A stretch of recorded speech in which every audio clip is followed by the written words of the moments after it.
ठीक है, इवोल्यूशन के पॉइंट ऑफ व्यू से मैंने बताया कि रेप्टाइल से सेम डायरेक्शन में दो डायरेक्शन में इवोल्यूशन हुआ, एक बर्ड बने और एक मैमल्स बने। तो हम ऐसे टेक्निकली इवोल्यूशन के पॉइंट ऑफ व्यू से नहीं कह सकते कि ये बर्ड से सुपीरियर है, बट जो इनकी एडॉप्टेशन है, जो इसमें वेरिएशन है, जैसे बर्ड से फ्लाई कर सकते हैं, मैंने एक सिंपल सी स्टोरी बताई कि एवरेज परफॉर्मेंस से आप मल्टीटास्कर बन जाते हैं। ओके बच्चा, तो उसी तरीके से आप इसको, इसमें आपको रेंज दिख रहा है, जैसे बर्ड से ही देखो तो बैट है इसमें मैमल्स का, ठीक है, व्हेल मछली जो हम लार्जेस्ट बोलते हैं, लार्जेस्ट एनिमल है, वो भी इसमें है। तो इसका मतलब there is certain other criteria जो इनको डिफरेंट बनाया, और ब्रेन का डेवलपमेंट है ही इनका। ठीक, ब्रेन के साइज और ब्रेन के न्यूरॉन डेंसिटी, ये याद रखना, ब्रेन के न्यूरॉन डेंसिटी के अकॉर्डिंग बर्ड्स ज्यादा इंटेलिजेंट है। ओके, ब्रेन के साइज की वजह से हम लोग सुपीरियर हो जाते हैं या अदर मैमल्स सुपीरियर हो जाते हैं। तो मैमल्स में जब हम मैमा बर्ड बोलते हैं तो that is related to breast. Okay, and breast में होते हैं मैमरी ग्लैंड। तो एक जनरल फीचर तो हमें नाम से ही पता है कि ये इनमें जो स्पेसिफिक कैरेक्टर्स होते हैं वो है मेमोरी ग्लैंड का, and memory gland is related to milk production. Clear. फिर एक जनरल कैरेक्टरिस्टिक्स जो मॉर्फोलॉजी से आपको समझ में आएगा वो है ईयर पिन्ना का प्रेजेंट होना। एक्सटर्नल ईयर प्रेजेंट है बर्ड में भी, लेकिन एक्सटर्नल ईयर के बाद ear pinna, it is funnel like structure. ठीक है, जैसे आपको यहाँ पे ये एक्चुअली एडॉप्टेशन को शो करते हैं। जैसे आपको हाथी के कान दिख रहे हैं ना, तो हाथी के कान काफी बड़े दिख रहे हैं। तो हाथी जिन एरिया में रहेगा ना, एक मैं तुम्हें यहाँ इकोलॉजी से इवोल्यूशन से थोड़ा कनेक्ट करती हूँ। जिस एरिया में हाथी रहता होगा उस एरिया में गर्मी ज्यादा होती हो। जैसे हम कहें पोलर बियर, पोलर बियर, तो पोलर बियर के आप कान देखो, छोटे है ना। दिस इज रिलेटेड टू, जैसे मैंने आपको सेल में पढ़ाया ना, सरफेस एरिया वॉल्यूम रेशियो, कि छोटी सेल होगी तो ज्यादा एक्टिव होगी, ठीक है, बड़ी सेल होगी तो लेस एक्टिव होगी। उसी तरीके से आप समझना इसको हीट लॉस कम से कम करना। ओके, दैट्स वाई इसकी, इसको बोलते हैं एक्सट्रीमिटीज, बाहर की तरफ उभार। ये सब हम लोग पढ़ेंगे जब पढ़ेंगे, अभी बस आप सुन लेना। हाँ, तो लेकिन इसके केस में, हाथी के केस में क्या है, इसको कूल रहना है, इसके बाहर टेम्परेचर ज्यादा है, ये समर वाले एरिया में पाया जा रहा है। ऐसे वेरिएशन में है जहाँ पे सीजन का वेरिएशन हो सकता है, मतलब ठंड भी हो सकती है लेकिन एकदम पोलर बियर वाली ठंड नहीं होगी। तो जस्ट आपको दोनों के कान में बहुत सारे वेरिएशंस दिख रहे हैं, साइज में डिफरेंस दिख रहा है, इनके शेप एंड साइज में तो ह्यूज रेंज है, इनके एडॉप्टेशन में ह्यूज रेंज है।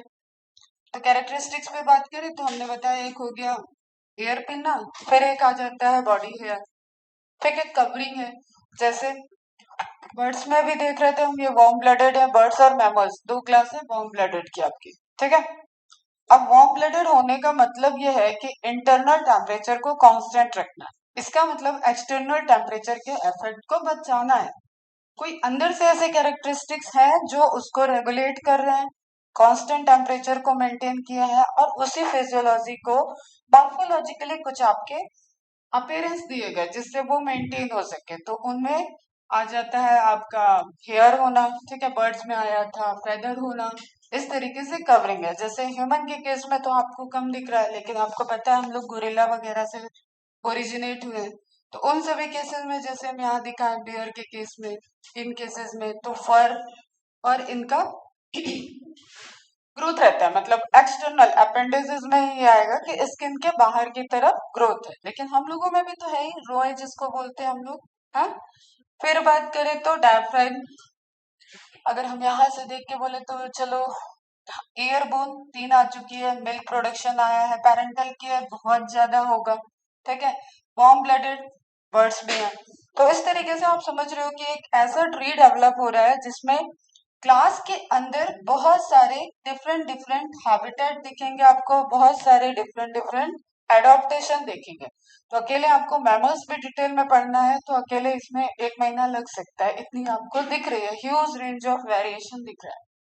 ओके बच्चों, बट हम लोग जनरल कैटेगरी पे, जनरल क्राइटेरिया पे ही इसको कंप्लीट करेंगे। ये मैमरी ग्लैंड को शो कर रहा है आपको, रिप्रोडक्शन चैप्टर में सब स्ट्रक्चर ध्यान से देखना है, कंप्लीट करना है। देखो ये रिब्स दिख रहा है, मतलब बोनी पार्ट, फिर मस्कुलर पार्ट, ठीक है, ये फैट डिपोजिशन, और this one is mammary gland. Okay, इसकी एक्टिविटी पूरी हार्मोनल कंट्रोल में होती है, ठीक है। आफ्टर डिलीवरी, जैसे ह्यूमन के केस में आफ्टर डिलीवरी मिल्क का फॉर्मेशन स्टार्ट, मतलब फॉर्मेशन पहले स्टार्ट हो जाता है, इजेक्शन स्टार्ट होता है आफ्टर डिलीवरी, ठीक है। ये फर वाला चीज देखो आप, ईयर वाले साइज मैंने बताया, ऐसे ही इनकी उंगलियां डिजिट्स छोटी होंगी।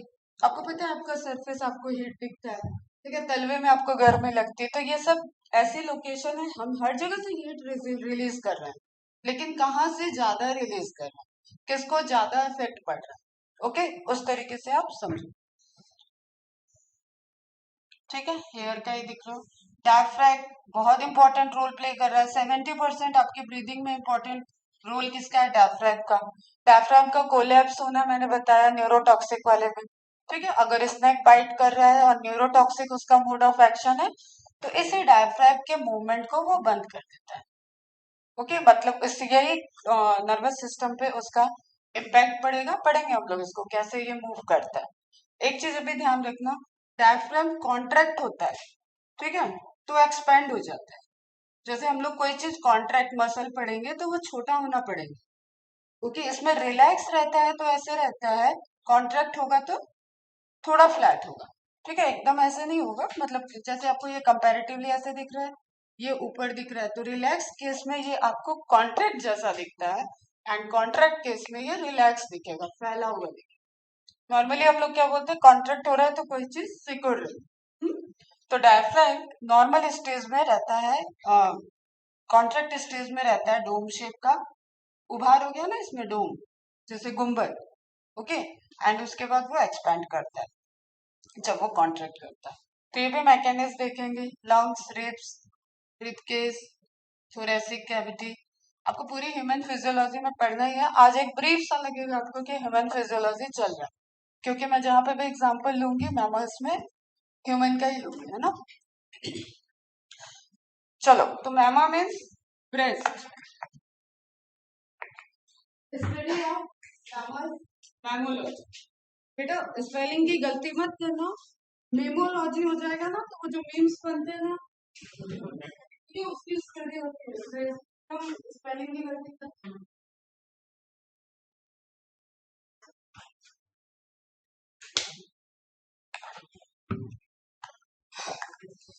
जो इनका ओरिजिन है, ओरिजिन मैमल्स का रेप्टाइल से हुआ है, और गोल्डन एरा ऑफ रेप्टाइल क्या था,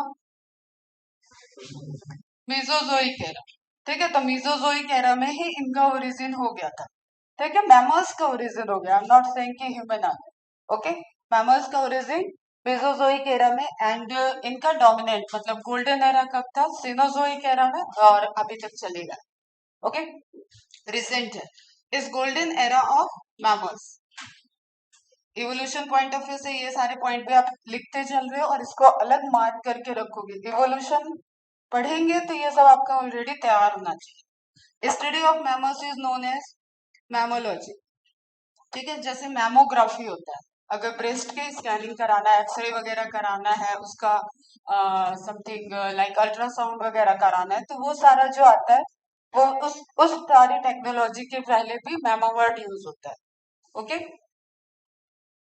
the member of this class are cosmopolitan, cosmopolitan, ubiquitous, ये सब वर्ड हम लोग आ रहे हैं, मतलब रह सकते हैं, इनका वेरिएशन है, बट हमेशा ये ध्यान रखो ये बैक्टीरिया जैसे कॉस्मोपॉलिटन नहीं हो सकते, ओके। कॉस्मोपॉलिटन और यूबिक्विटस जब हम लोग किसी ऐसे एनिमल, जैसे हमने आर्थ्रोपोडा में भी वर्ड यूज किया था, तो उनका मतलब है कि वो मैक्सिमम हैबिटेट में रह सकते हैं, बहुत डिफरेंट डिफरेंट हैबिटेट में रहते हैं। जब हम यूबिक्विटस बैक्टीरिया के लिए यूज करेंगे, मतलब विदाउट स्टेराइल हर कंडीशन में बैक्टीरिया रह सकते हैं, अगर आपने वो ट्यूबलाइट लगाया है तो वहां पे भी बैक्टीरिया, लेकिन यू नो कि वहां कोई मैमल्स नहीं, वहां कोई ऑर्थ्रोपोडा नहीं रह रहा, ठीक है, कीड़े आ सकते हैं लेकिन रह नहीं रहे, समझ रहे हो। हम्म, तो बैक्टीरिया के केस में कॉस्मोपॉलिटन और यूबिक्विटस का मतलब है विदाउट स्टेरिलाइजेशन हर जगह, मतलब डिस्टिल वाटर आप छोड़ दो, ठीक है, स्टेरिलिटी छोड़ दो जिसमें यूवी रेज वगैरह यूज करके स्टेराइल किया गया, अदरवाइज हर जगह बैक्टीरिया अवेलेबल है। यहाँ मैमल्स की रेंज में हमें समझना है कि जो इकोसिस्टम में हमारे डिफरेंट डिफरेंट टाइप्स के हैबिटेट हैं, चाहे वो डेजर्ट है, चाहे वो एक्वेटिक है, चाहे वो अंटार्कटिक है, बहुत पोलर रीजन है, एवरीवेयर, ठीक है, रह सकता है मैमल। उड़ भी रहा है मैमल क्योंकि इसमें बैट आ रहा है। क्लियर बच्चा? तो एयर में भी रह रहा है। The member of this class are cosmopolitan and found in a variety of habitat. Polarized, desert, mountain, forest, grassland and dark caves.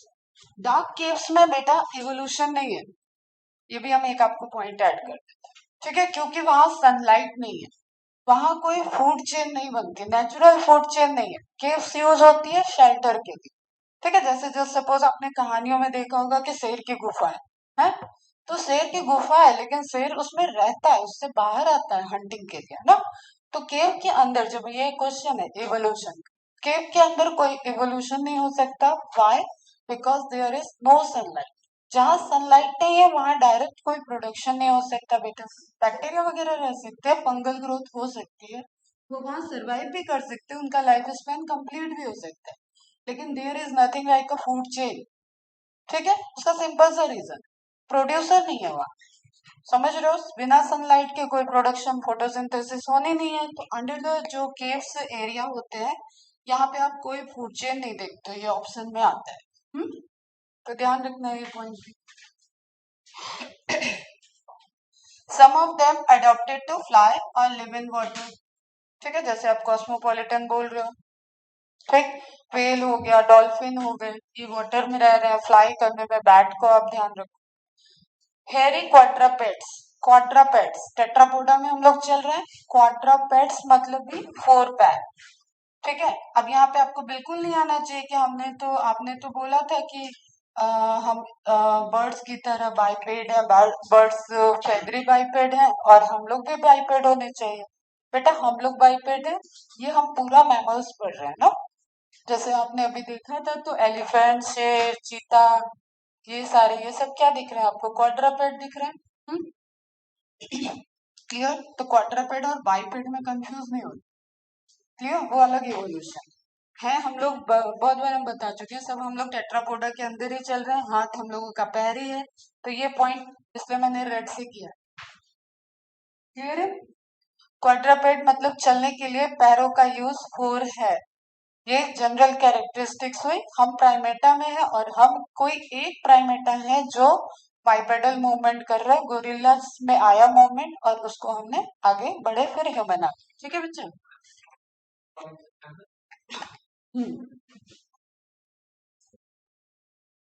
हाँ ना, डॉल्फिन मैमल है, पेंगुइन बर्ड है। मैं पेंगुइन और डॉल्फिन में कंफ्यूज होती थी जब बच्ची थी, ठीक है, पेंगुइन बर्ड है, डॉल्फिन मैमल है। इंटरनेट नहीं चल रहा है, छोटी सी बात है।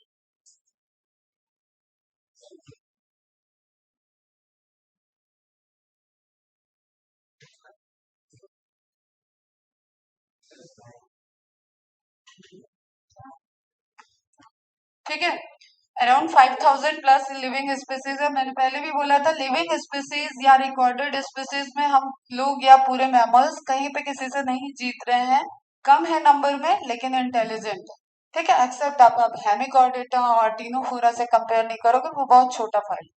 ओके बच्चा, तो 5000 प्लस लिविंग स्पीसीज है लेकिन इंटेलिजेंट है। Mammals are warm blooded, homeothermic, endothermic animals.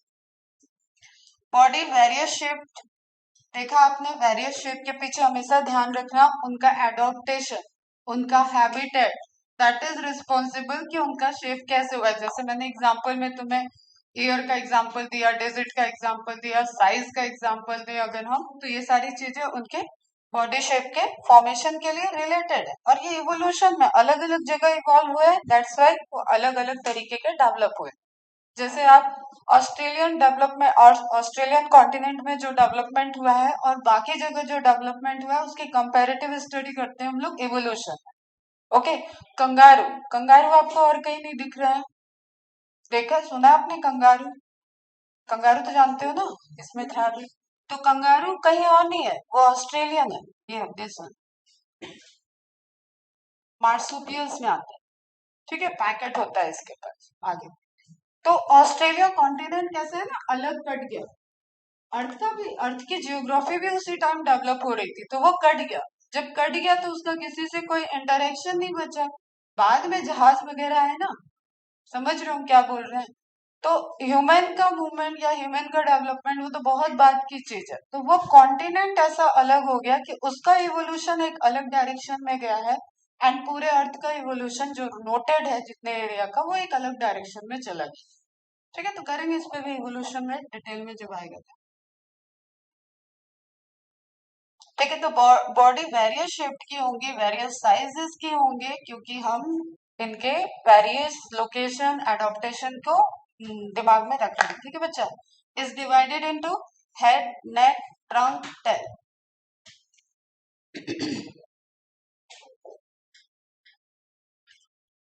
Okay, the most unique mammalian characteristic is the presence of milk producing gland, mammary gland, by which the young ones are nourished.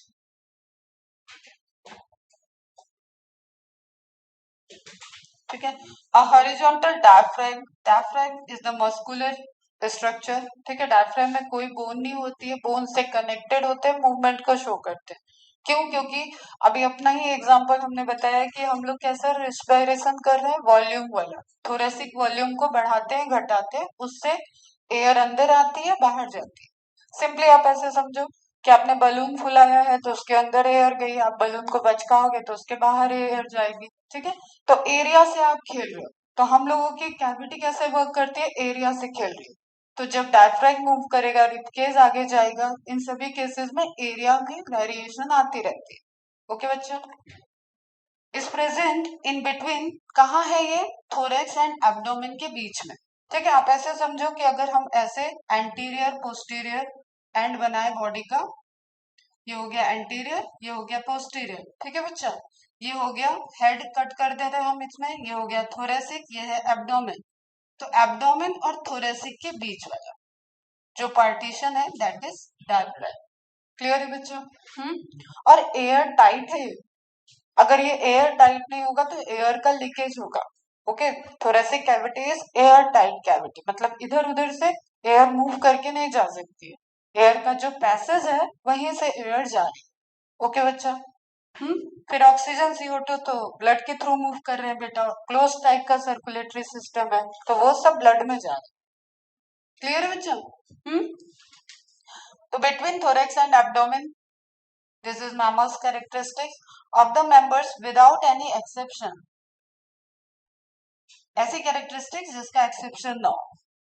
Okay, diaphragm helps in respiration, main function defecation. ठीक है, जैसे हम जो food एक्सक्रीटर faeces बोलते हैं उसको release करते हैं, तो उसमें भी एक प्रेशर जो लगता है ना, मस्कुलर मूवमेंट होता है, लार्ज इंटेस्टाइन के क्लोइकल मूवमेंट, जो आपका सीकम वाला मूवमेंट होता है एनल पोर के पास, उसको प्रेशर लगाने में भी नर्वस सिस्टम और डायफ्राम का रोल है। क्लियर? कभी आप इसको फील करो। अब तो ह्यूमन फिजियोलॉजी पढ़ना है ना, आप सुबह सुबह जब भी आप ऐसे प्रोसेस में हो तो आप देखो, यहाँ से आप प्रेशर लगाते हो, पेट पे भी प्रेशर आता है। ठीक है, तो डायफ्राम पे प्रेशर आता है। ओके, तो डायफ्राम भी उसमें इंपॉर्टेंट रोल प्ले कर रहा है। मिक्सचरेशन, यूरिन का रिलीज करना। अब ये सब टेक्निकल टर्म है बेटा, है ना। यूरिनेशन जनरल टर्म है, मिक्सचरेशन टेक्निकल टर्म है। ओके, तो मिक्सचरेशन के भी टाइम डायफ्राम मूवमेंट होता है। पार्चुरेशन डिलीवरी, इसमें तो करेगा ही बेटा, वो पूरा बॉडी उसमें प्रेशर लगाता है। ओके, ठीक है, पार्चुरेशन डिलीवरी वाला, एग्जैक्ट डिलीवरी, जब बेबी डिलीवर हो रहा है नॉर्मल डिलीवरी में, सिजेरियन में नहीं। ठीक है, सिजेरियन में तो मदर एनेस्थेसिया रहती है। डिलीवरी के टाइम जो नॉर्मल प्रेशर इंसर्ट होता है उसमें भी पूरी नर्वस सिस्टम का रोल है। वो एक रेगुलर इंटरवल पे वो साइकिल आता है, वो पेन आता है, वो प्रेशर आता है, और उससे जब बेबी इजेक्ट होता है तो वहां पे भी डायफ्राम का रोल है। तो ये आप ध्यान रखना, ये ह्यूमन फिजियोलॉजी का क्वेश्चन है। ओके, देखो यहाँ पे ये हो गया ब्रीदिंग सिस्टम का पॉइंट। ये हो गया आपका डाइजेस्टिव सिस्टम का पॉइंट। ये है आपका एक्सक्रीटरी सिस्टम का point, and this one is human reproductive system का पॉइंट। तो डायफ्राम अलग अलग सिस्टम में वर्क कर रहे हैं। क्लियर है? फिर हम लोग जब पढ़ेंगे तब इस पे बात करेंगे। और the skin of mammals is unique in possessing hair, hair characteristics. Skin of mammal is thick and glandular, और इसमें भी वेरिएशन है, कौन सा मैमल है, कहाँ प्रेजेंट है, कौन सी ग्लैंड्स का ज्यादा एक्टिव होना है, कितनी स्किन थिक होनी है। जैसे हम लोग की स्किन बहुत थिक नहीं है, लेकिन अब आप एलिफेंट के स्किन बात करो, किसी जानवर के स्किन की बात कर रहे हो, तो उन सभी जगह आपको थिकनेस दिखेगी। Clear? Glandular, different different types के ग्लैंड प्रेजेंट होना, और यहाँ पे इंपॉर्टेंट है sweat gland, sebaceous gland, mammary gland. ठीक है, स्वेट ग्लैंड जो आपका पसीना वगैरह रिलीज होता है, ठीक है, इसी तरीके से बहुत सारे सभी मैमल्स में रिलीज होता है। ओके, क्यों चाहिए ये रिलीज, क्यों करना है? अगेन वार्म ब्लडेड वाली कैरेक्टरिस्टिक्स है, जो इंटरनल बॉडी का टेम्परेचर है उसको मेंटेन करना है। मेंटेन करना है, बाहर गर्मी लग रही है तो क्या कर दिया, स्वेटिंग हो गई, स्वेटिंग हो गया तो कूलिंग का इफेक्ट हो गया, सरफेस पे टेम्परेचर मेंटेन रहेगा। क्लियर? तो स्वेट ग्लैंड उसमें इंपॉर्टेंट रोल प्ले कर रही है। सिबेशियस ग्लैंड ऑयल ग्लैंड्स होती है, ठीक है, जो पिंपल वगैरह फॉर्म होते हैं ना। अब तुम लोग पिंपल फॉर्मेशन वाले एज में आ चुके हो, तो अपने चेहरे की क्लीनिंग रखो, है ना। सुबह शाम थोड़ा सा फेस वॉश वगैरह यूज करना। ये जो डेवलपिंग फेज होता है, इसमें जो भी जिनकी भी ऑयली स्किन है, उनके सिबेशियस ग्लैंड बहुत एक्टिव होते हैं। अब पिंपल फॉर्म हो गए, ठीक है, तो पिंपल होने लगते हैं, उसके फोड़ना उड़ना नहीं होता है उनको, तो सिबेशियस ग्लैंड जनरल आप समझो कि ऑयल ग्लैंड्स। ये भी इम्पोर्टेंट है, सिंपल सा आप समझो कि क्लीन क्यों करना होता है। ऑयल है, प्रोड्यूस हो रहा है, अगर आप उसको क्लीन नहीं करोगे तो ऑयल पे तो वैसे स्टिकी नेचर है उसका, वहां पे डस्ट पार्टिकल है, वहां बैक्टीरिया ग्रो कर रहा है, ऑयल में फूड है, फैट है, तो बैक्टीरिया इजिली ग्रो कर सकता है। क्लीन नहीं करेंगे तो वही वहां डेवलपमेंट होगा, स्किन को डैमेज करता है। ठीक है, मेमोरी ग्लैंड आपको समझ में आया? For the production of milk, and it is the modified sweat gland. Okay, milk में भी क्या होता है, फैट होता है ना बच्चा, तो मॉडिफाइड नहीं, फैट से फैट तो होता है, उससे आप रिलेट मत करो, मॉडिफाइड स्वेट ग्लैंड होता है। Two pairs of limbs are present in trunk, ठीक है, लोअर वाला, ठीक, नीचे जो हम कह रहे पैर। लिम्स आर पेंटाडेक्टाइल, कितनी डिजिट होती है, 5। ओके, विच हेल्प इन, अब अलग अलग काम हो गए, जैसे हैबिटेट वैसे काम। इसको क्या बोलते हैं बेटा, एनालॉगस ऑर्गन, ठीक, analogous, origin same, work different. समझ में आ रहा है? यहाँ पे लिखा है limbs are the pentadactyl. Okay, जो मॉडिफाइड हो रहे हैं या अलग अलग तरीके से वर्क कर रहे हैं, तो सबका ओरिजिन क्या हो गया, लिम्स, ठीक है, सब ओरिजिन हो रहे हैं लिम्स से, सब क्या है, लिम्स, लेकिन फंक्शन क्या है, डिफरेंट। देखो नीचे लिस्ट ऑफ फंक्शन दिखा है, ये समझ में आया? तो ओरिजिन सेम है, फंक्शन डिफरेंट, तो दे आर एनालॉगस। जैसे हम कहें कि व्हेल मछली के फिन्स, ठीक है, और बैट के फेदर विंग्स, तो ये क्या हो जाएंगे, एनालॉगस। हम लोगों का हैंड, ठीक है, बैट का पंख क्या हो जाएगा, एनालॉगस। एनालॉगस फंक्शन अलग अलग करना, एंड ओरिजिन सेम होना। होमोलॉगस, ओरिजिन डिफरेंट होना, फंक्शन एक होना। उल्टा बोल रही है, उल्टा बोल रही है, ठीक है। Homologous, origin same, function different.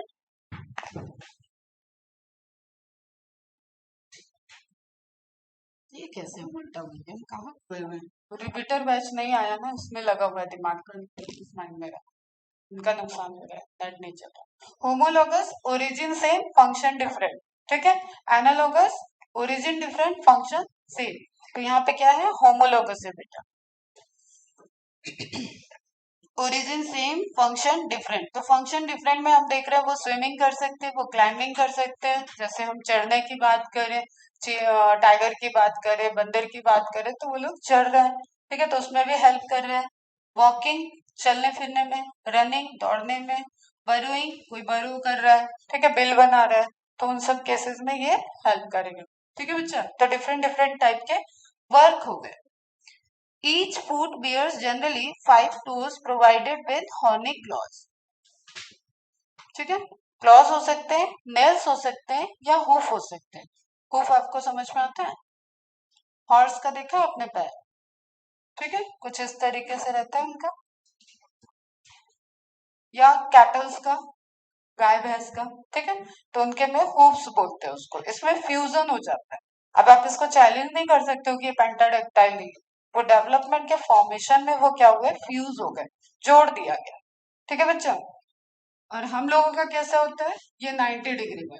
ये है सबसे प्राइमेटा की कैरेक्टरिस्टिक। ओके बच्चों, थंब का अलग होता है। तो नेल्स तो समझ में आ गया, क्लॉज भी समझ में आ गया, हुफ समझ में आ रहा है। Hind limbs are absent in some aquatic mammals. ठीक है, हिंड लिम्स पीछे के, ठीक है, तो कॉर्डल में डेवलप हो रहा है, फ्लीपर्स डेवलप हो रहे हैं, तो उसमें हिंड लिम्ब की रिक्वायरमेंट नहीं है, तो वो क्या हो गया, एक्सटिंक्ट हो गया, उसको रिड्यूस कर दिया गया। अगेन हैबिटेट, रिक्वायरमेंट, एडॉप्टेशन, तो जनरल में मैमल्स में है, लेकिन हाँ कुछ में हिंड लिम्स एब्सेंट है। ओके, कहाँ पे होगा, एक्वेटिक। देखो जैसे ये पकड़ने में रोल प्ले कर रहे हैं, ठीक है, ये खाने में ले रहा है, यूज कर रहा है, मारने में भी कर सकता है, इस टाइम इस फोटो में खाना खाए, ठीक है, ये चढ़ने में, ये भी पंजा मार सकते हैं।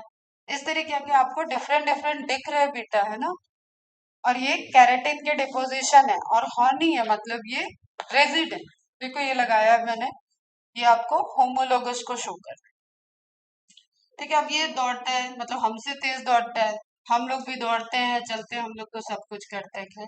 व्हेल मछली पे आ जाओ, ठीक है, ये तैर रही है। टर्टल यहाँ पे कंपैरेटिवली ले लिया गया रेप्टाइल का।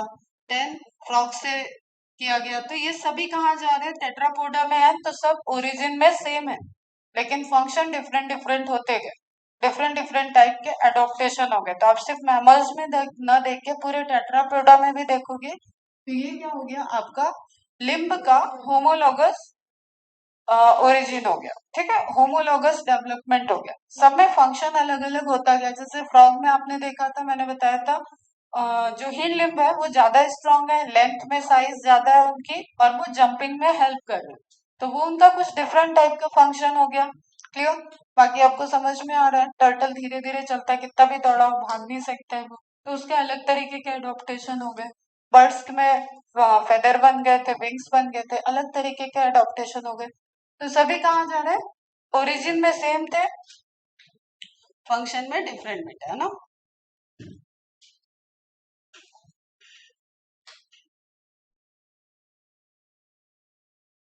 अब ये 3 चैप्टर का कनेक्शन हुआ, ये इंफॉर्मेशन इवोल्यूशन का है, जेनेटिक्स का है, यहाँ का है, प्लस इकोलॉजी में तो सब कुछ आ जाता है। जब आप इंटरेक्शन पढ़ते हो कि लिविंग का लिविंग से इंटरेक्शन, तो सारी चीजें आएंगी। आप सुबह से उठ के जैसे आपने नॉन लिविंग कुछ हुआ है, वो सारी चीजें भी आपको उसमें मेंशन रखना है। ठीक है, लिविंग आप किससे किससे बात कर रहे हो, आपका कोई पेट है, आप उससे कैसे इंटरेक्ट कर रहे हो, तो एवरीथिंग इज इकोलॉजी में तो सब कुछ।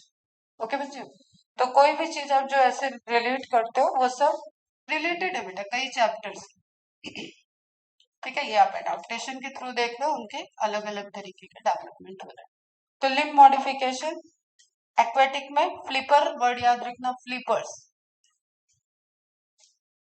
फिन अलग होते हैं, फ्लिपर अलग होते हैं ना बच्चे। डॉल्फिन देखो तो बड़ा, waves and dolphin. In some hind limbs also flippers, seals, sea lion, and in other they lack hind limbs, whales and dolphin. Those without hind limbs have well developed tail. Caudal region इनका well developed होना चाहिए। क्यों, क्योंकि इनको streamline वाला पानी में movement करना है बेटा, है ना। तो जो आप मूवमेंट देख रहे थे ना कॉर्डल फिन से, उस तरीके का डेवलपमेंट होना चाहिए, तो उसको यहाँ बोलेंगे टेल। ओके बच्चा, क्लियर है ये बात। ये है फ्लीपर्स। तो एक्वेटिक में अब यहाँ पे आपको हिंड वाले पोर्शन में कुछ नहीं दिख रहा है, फोर लिम्ब तो फ्लिपर बन गया, हिंड लिम्ब गायब हो गया। तो एक्वेटिक में ये इवोल्यूशन में इसको रिड्यूस कर दिया गया, but still they are Tetrapoda. क्योंकि हम वही कह रहे हैं, क्लासिफाई अगर बहुत आप क्लोजली चीजों को लेके करने लगोगे तो न जाने कितनी क्लासेस बनेंगी, न जाने कितने वेरिएशन बनेंगे। तो कुछ कॉमन कैरेक्टरिस्टिक्स को जनरल कैरेक्टरिस्टिक्स बना के हम ग्रुपिंग करते हैं। ये मैंने टेक्सोनॉमी में पढ़ाया है तुम्हें, ठीक है। जब हम स्पीसीज की तरफ जाते हैं तो हम लोग मोर स्पेसिफिक कैरेक्टरिस्टिक्स देखते हैं, जब हम ऊपर किंगडम की तरफ हैं तो मोर जनरल कैरेक्टरिस्टिक्स देखते हैं। जैसे आप विटेकर का टेबल देख लो, उसमें 5 से 6 फीचर आपको बताए गए, उस फीचर पे सारे एनिमल हैं। अगर हम उन फीचर्स के एक्सेप्शन ढूंढने लगेंगे तो इट इज नॉट पॉसिबल ना, और या वो तो कॉमन हो गए इसलिए उसके एक्सेप्शन नहीं मिलेंगे। लेकिन इंटरनल जब आप फीचर को अगर ऐसे रिलेट करके अलग अलग करते जाओगे तो इनकी क्लास, इनके सब ऑर्डर बन गए, ठीक है। तो ऑर्डर में ये डिफरेंशिएशन को आप डील करोगे कि किसमें फ्लिपर है, किसमें लंग्स कैसे डेवलप है, ये वहां के फीचर्स है। ओके बच्चा, समझ में आ रहा है? बट अभी क्लास के पॉइंट ऑफ व्यू से आपको ये एक साथ रखना है, क्योंकि कॉमन चीज डायफ्राम में है, मेमोरी ग्लैंड प्रोड्यूस हो रही है, ये सारी चीजें कॉमन है। हेयर भी नहीं होगा इन पे, क्लियर? एलिमेंट्री कैनाल, अब सिस्टम पे आते हैं, जनरल बातें हो गई। First is digestive system. Alimentary canal तो कब से कंप्लीट चल रही है, ट्यूब विद इन ट्यूब है, माउथ है, एनस है, क्लोएका एब्सेंट है। मैमल्स में क्लोएका एब्सेंट, कुछ एक्सेप्शन के साथ। ओके बच्चों, तो यहाँ पे आपको ध्यान रखना है, alimentary canal complete, relatively small mouth, mouth, ठीक है। रिलेटिवली मीन्स वही बॉडी माउथ का रेशियो। ओके बच्चा, तो हम लोगों के बॉडी या किसी के भी, आप व्हेल मछली वगैरह किसी का भी देखोगे, व्हेल मछली तो चलो एक्सेप्शन हो गया, थोड़ा सा आप देखोगे ना, फिर भी वो उसकी बॉडी का साइज जो है उसके अकॉर्डिंग माउथ छोटा है। तो हमने जैसे फ्रॉग के केस में बताया था कि mouth is larger, head portion is larger with respect to body area. Body जो है, बॉडी के रेशियो में माउथ छोटा रहेगा हमारा, comparatively to birds, comparatively to reptile, comparatively to amphibian. तो relatively small mouth have movable lips. Lips के movement की अभी तक हमने कहीं बात नहीं की, ठीक है। प्रोट्रेसिबल टंग, वो नहीं है, हम बाहर निकाल के अंदर नहीं कर सकते बेटा, है ना, वो नहीं है। लेकिन टंग क्या है, मूवेबल है, क्लियर है। फिशेस में मूवेबल टंग नहीं थी। तो वो जो कंपैरेटिव चल रहा है वो भी आप ध्यान रखो। सैलिवरी ग्लैंड फर्स्ट टाइम बताएंगे हम, ठीक है। Buccal cavity has true salivary gland. तो हमारा डाइजेशन तो माउथ में स्टार्ट हो गया, मतलब बक्कल कैविटी में ही स्टार्ट हो जाता है डाइजेशन मैमल्स का। ओके, सैलिवरी ग्लैंड में बैक्टीरिया को किल करने के लिए भी कंपोनेंट होते हैं, डाइजेस्टिव कंपोनेंट भी होते हैं जो कार्बोहाइड्रेट को डाइजेस्ट करना स्टार्ट हो जाता है। तो करेंगे ये सब हम लोग बात, कोई प्रोटीन वगैरह फैट वगैरह यहाँ डाइजेस्ट नहीं होता है, जस्ट मेस्टिकेशन की प्रोसेस, मिक्सिंग की process and digestion of carbohydrate begins in buccal cavity. ये डाइजेस्टिव सिस्टम का क्वेश्चन है आपका। Teeth are present in both jaws, mandible and maxillary, दोनों ही जॉ में टीथ प्रेजेंट होंगे। कैसे होंगे, थीकोडोंट, सॉकेट प्रेजेंट होगा, हेट्रोडोंट, डिफरेंट डिफरेंट टाइप्स के टीथ होंगे। ओके बच्चों, thecodont embedded in bony socket,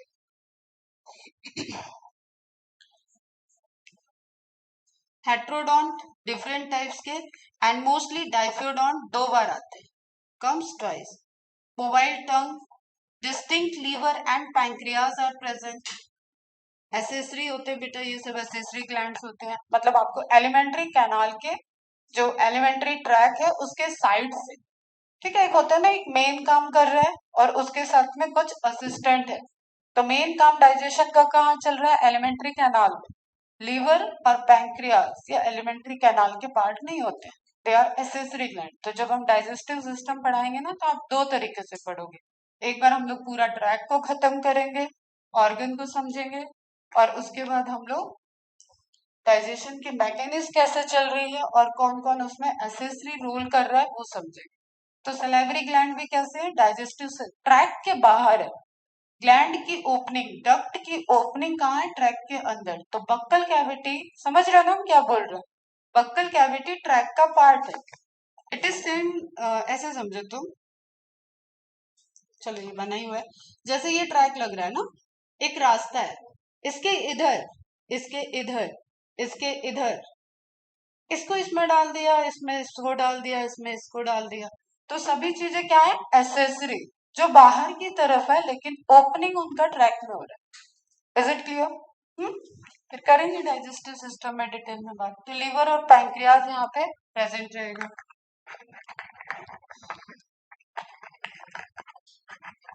अब क्लोएका एब्सेंट है तो एनस, यूरिनो, जेनाइटल, मतलब तीनों अपर्चर अपने अपने होंगे। एक्सक्रीटरी सिस्टम की ओपनिंग अलग, डाइजेस्टिव सिस्टम की ओपनिंग अलग, रिप्रोडक्टिव सिस्टम की ओपनिंग अलग। तो रिप्रोडक्टिव ट्रैक अलग ओपन हो गया, एक्सक्रीटरी ट्रैक अलग ओपन हो गया, एंड डाइजेस्टिव ट्रैक अलग ओपन हो गया। तो क्लोएका एब्सेंट रहेगा बेटा। तो सारे अपर्चर्स सेपरेट है। इमेज में ध्यान से देखो, आपको इसका बक्कल कैविटी का फ्लोर दिख रहा है, ठीक है। माउथ, टेक्निकली जब आप माउथ बोलते हो तो दैट इज नॉट माउथ, ये बक्कल है। माउथ सिर्फ ओपनिंग है, जैसे एनस सिर्फ ओपनिंग है, वैसे माउथ भी सिर्फ ओपनिंग है। तो जितना एरिया आपका लिप्स वाला है दैट इज माउथ। हम लोग बोलते हैं ना जनरल, क्या सा मुंह बना रखा है, मुंह नहीं बनता है, वो फेस है, वो पूरा फेशियल है आता है आपका, ठीक है। स्कल और फेशियल मिलता है, समझ में आया ना। तो टेक्निकली टर्म आप सीखना शुरू कर दो। तो this is only mouth, lips वाला पोर्शन माउथ होता है और इंटरनल पोर्शन बक्कल कैविटी होता है। ओके, इसमें आपको डेंटल दिख रहा है, इसमें आपको पैलेट दिख रहा है। अभी हम स्केलेटल सिस्टम में ये सब बात करेंगे, ठीक है। टीथ दिख रहे हैं, इसमें आपको मूवेबल टंग दिख रही है। Generally cloaca is absent except monotremes, जो पहले हैं प्रिमिटिव हैं, उन सब में कुछ हम एक्सेप्शन लिखाएंगे क्लासिफिकेशन में, वहां पे क्लोएका प्रेजेंट होता है, ठीक है। स्टडी के लिए जो रिलेटेड होता है वो रैबिट या चूहा लेते हैं हम लोग मैमल्स की स्टडी के लिए, क्योंकि एक्सेप्ट मेडिकल स्टूडेंट किसी को भी राइट नहीं है कि वो ह्यूमन पे डायरेक्ट स्टडी करे, ठीक है। दैट्स वाई मैमल्स की स्टडी के लिए जो रिप्रेजेंटेटिव होते हैं वो रैबिट होते हैं बेटा, एल्बिनो माइस होते हैं। ये मैंने आपको बताया, ये भी चीजें आप जानो। और अगर आप इनसे ऊपर उठना चाह रहे हो और यहाँ तक स्टडी करना चाह रहे हो, यही है मोड ऑफ मेहनत। ये चाहते हो इसलिए आपको वो जर्नी करनी पड़ेगी, वो किसी को राइट नहीं है। Nobody has right to deal with human, okay, except medicos. वो स्टूडेंट भी नहीं होते, वो मेडिकोज होते बेटा, ठीक है। फिर आप यहाँ पे अब देखो, अभी पूरे सिस्टम पे तो जा नहीं रहे, तो ये ट्रैक वाला पार्ट हो गया, एनस ओपनिंग वाला पार्ट हो गया, यहाँ पे एनस, ठीक। ये माउथ वाला हो गया, and oesophagus, stomach, then intestine, small intestine, large intestine, सारी चीजें हम लोग वहां पे डिटेल में पढ़े। लेकिन आपको ये क्लियर दिख रहा है कि अभी सिस्टम एकदम बढ़िया वेल डेवलप्ड हो चुका है ही नहीं कुछ इसके ऊपर बेटा, अभी इवोल्यूशन में लास्ट में आ गया है ना। चलो, रेस्पिरेशन, लंग्स पेयर में है, कहाँ पे है, थोरेसिक कैविटी में, और लंग्स की अपनी कैविटी। अब तुम लोगों को अगर याद हो, मैंने सिलोंग के टाइम में बताया था कि हम लोगों में, या अभी पहले भी प्रिमिटिव बर्ड्स वगैरह में भी कैविटी कैविटी कैसे हो गई है, डिवाइड हो गई है, ठीक है। तो लोकल वाइटल ऑर्गन को अपना जो फंक्शन है उसको अलग अलग कुछ चैम्बर दे दिए गए, और कुछ उसके एसेसरी ऑर्गन्स वहां पे हैं। तो इसमें क्या आ जाएगा, थोरेसिक कैविटी। थोरेसिक कैविटी में अपना क्या है, लंग्स और हार्ट, ओके, मेन में हम बात कर रहे हैं। तो लंग्स और हार्ट जो अपने वाइटल ऑर्गन है उनको कहाँ रखा गया है, थोरेसिक कैविटी में। तो अब लंग्स की कैविटी होती है प्लूरल कैविटी, उसमें भी उसकी अपनी है, समझ में आ रहा है, वो हो गया प्लूरल कैविटी। और हार्ट की कैविटी क्या है, पेरिकार्डियम कैविटी। पेरिकार्डियम, कार्डियोलॉजिस्ट बोलते हैं ना अपन, तो कार्डियम मतलब हार्ट, हार्ट के चारों तरफ की कैविटी पेरिकार्डियम कैविटी। तो यहाँ पे आपको दिखेगा प्लूरल कैविटी, पहले भी था लंग्स लेकिन उसको प्रॉपर कैविटी नहीं मिली थी, समझ में आ रहा है। थोरेसिक कैविटी, थोरेसिक कैविटी के अंदर लंग्स की अपनी कैविटी प्लूरल कैविटी, ठीक है। और थोरेसिक रीजन से क्या जा रहा है, एसोफेगस भी तो जा रहा है, एसोफेगस भी जा रही है ना, ये फूड पाइप, विंड पाइप, ये सब जा रहा है, क्लियर। थोड़ा ऐसे सोचना स्टार्ट करो। साइरिंग्स था बर्ड में, यहाँ पे क्या है बेटा, लैरिंग्स। लैरिंग्स में वोकल कॉर्ड नहीं होते, लैरिंग्स में वोकल कॉर्ड होते हैं बच्चे। लैरिंग्स और साउंड बॉक्स भी बोलते हैं, साउंड ऑर्गन भी बोलते हैं, साउंड बॉक्स भी लिख लेना विथ वोकल कॉर्ड। पढ़ेंगे ये सब भी, जैसे अपने ने स्टोमेटा का स्ट्रक्चर देखा था ना, उस तरीके से आप समझो। तो ये प्रेशर से जो हम बोल रहे हैं वो एयर निकल रही, देयर इज नथिंग लाइक कख गग, ठीक है, वो हम जो ट्रेंड होता है हमारा उस तरीके से वो एयर साउंड उसको कन्वर्ट कर दे रहा है। तो जिस तरह जो हम सुनते हैं वही फ्रीक्वेंसी यहाँ पे सेट। तो this is like opening and closing, कितना हम ओपन कर पा रहे हैं कितना हम क्लोज कर रहे हैं उसके अकॉर्डिंग वो कन्वर्ट होके जो तुम्हें आवाज आ रही है वो उसमें कन्वर्जन है। समझ में आया? दिस इज ऑलवेज जो आप ट्रेंड कर, जिससे आप ट्रेंड हो, नहीं तो आप चाइनीज भी पढ़ लेते, है ना? समझ आ रहा है हम क्या बोल रहे हैं? आप साउथ इंडियन लैंग्वेज भी पढ़ लेते, फ्रेंच भी पढ़ लेते, सब कुछ लिखा हुआ आपको आता अगर ये कॉमन चीज होती तो। बोलना इज कॉमन चीज, लेकिन आपने क्या ट्रेंड किया है, क्या आपने सीखा है वो ब्रेन के अंदर है, और उसके अकॉर्डिंग आपका वोकल कॉर्ड मूव करता है और तब आपके आवाज निकल रही। Is it clear? Is found in the neck region for the production of sound.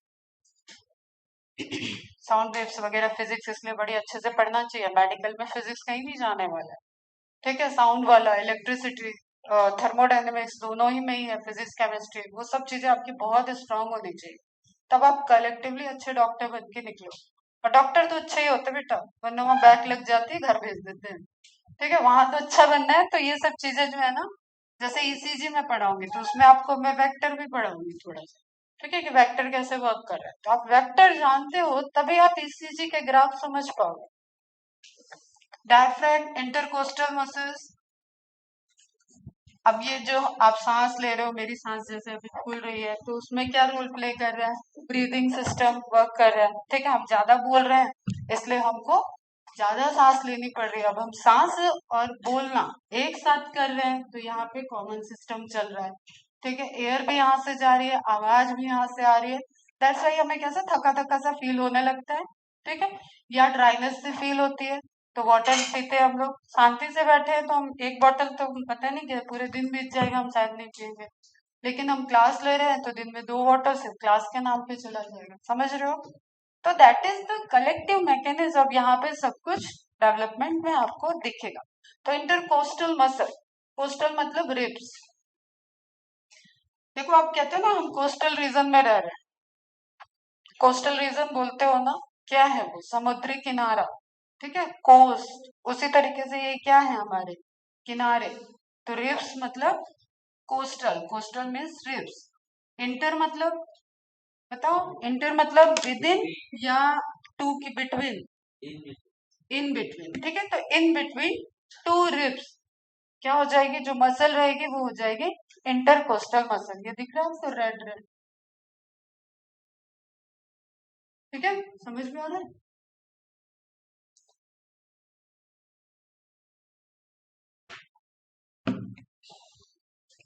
तो डायफ्रैगम भी मस्कुलर स्ट्रक्चर है बेटा। कोस्टल मसल देखो ये, अब अगर हम तुम्हें फिर से हम एक बॉक्स ले रहे बेटा, ध्यान से सुनना। 2D इसको इमेजिन करो, 2D, पीछे ये कहाँ जुड़ा हुआ है? वर्टिब्रल कॉलम से, पीछे वर्टिब्रल कॉलम से, आगे स्टर्नम से, ठीक? दिस वन, यहाँ पे हार्ट दिखता है, यहाँ कुछ हार्ट नहीं है बेटा, और पेट में कोई बोन नहीं है, क्लियर है? तो ये जो आपको सामने दिख रहा है दिस इज स्टर्नम, जो आपको हार्ट फील कर रहा है। तो यहाँ से आपका इस तरीके से घूम के पीछे तक गया, दिस वन, ये हो गई आपकी रिब्स। 12 रिब्स होती हैं, कैसे होती है, कौन फ्री होती है, कौन ट्रू होती है, सब कहानी हम लोग बाद में बात करेंगे, ठीक है? तो ये जो हम बता रहे हैं कि एक चैम्बर बन रहा है, जैसे ये रूम है तो इसकी दीवालों ने इस रूम को बनाया है, तो उसी तरीके से आप समझो रिब्स, रिब्स अगर सिर्फ रिब्स रहेंगे तो ये जाएगी ना यहाँ से, तो उसको सील किसने कर दिया है? कोस्टल मसल्स ने, सील हो गया, पैक्ड। समझ में आया? पीछे जाके इसको एक सपोर्ट चाहिए, क्या है वहां? वर्टिब्रल कॉलम, बाकी पूरी मस्कुलर स्ट्रक्चर है, ठीक है? टिश्यूज हैं, कनेक्टिव टिश्यूज प्रेजेंट है वहां पे, तो टिश्यूज से ये पूरा पैक हो गया, ऊपर से ये पैक्ड है, ठीक है, मसल से टिश्यूज से पैक है, यहाँ पे क्लेविकल मसल्स आएंगे, ये बोन, ये सब चीजों से अपनी मस्कुलर सिस्टम इसको ऊपर से पैक कर रहा है। ठीक है, नीचे से किससे पैक हुआ? डायफ्रैम से, ये ध्यान रखना। तो ये हो जाता है बेटा एंटीरियर एंड, ये होता है पोस्टीरियर, और ये हो गया वेंट्रल। पीछे जो मैं वर्टिब्रल कॉलम कह रही हूँ वो हो गया डॉर्सल। तो पीछे, आगे, ऊपर, नीचे, समझ में आई है बात? पैक कर दिया गया इसको, और इसके अंदर है लंग्स। अभी इतना ध्यान रखो बस, है ना। तो डायफ्राम और इंटरकोस्टल मसल्स का बहुत इंपॉर्टेंट रोल है, कब कौन कॉन्ट्रैक्ट होता है, कौन रिलैक्स रहता है, ये सब हम लोग मैकेनिज्म में पढ़ेंगे। और क्या है इसमें? ये तो हो गया क्या बेटे, चैम्बर। चैम्बर है ना, अंदर तुम लोग पढ़ रहे हो, अंदर हम पढ़ा रहे हो, तो अंदर ब्रीदिंग का सिस्टम चल रहा है। तो इसमें क्या हो जाएंगे, आपके लंग्स आएंगे, ट्रैकिया आएंगे, ब्रोंकस आएंगे, ब्रोंक्योस आएंगे, एल्वोलाई होंगे। तो सारे स्ट्रक्चर आपको जहां से एयर पास हो रहा है। ओके बच्चा, अगर हम ट्रैक की बात करें तो इसको हम डिवाइड कर दे ब्रॉडली, तो देयर इज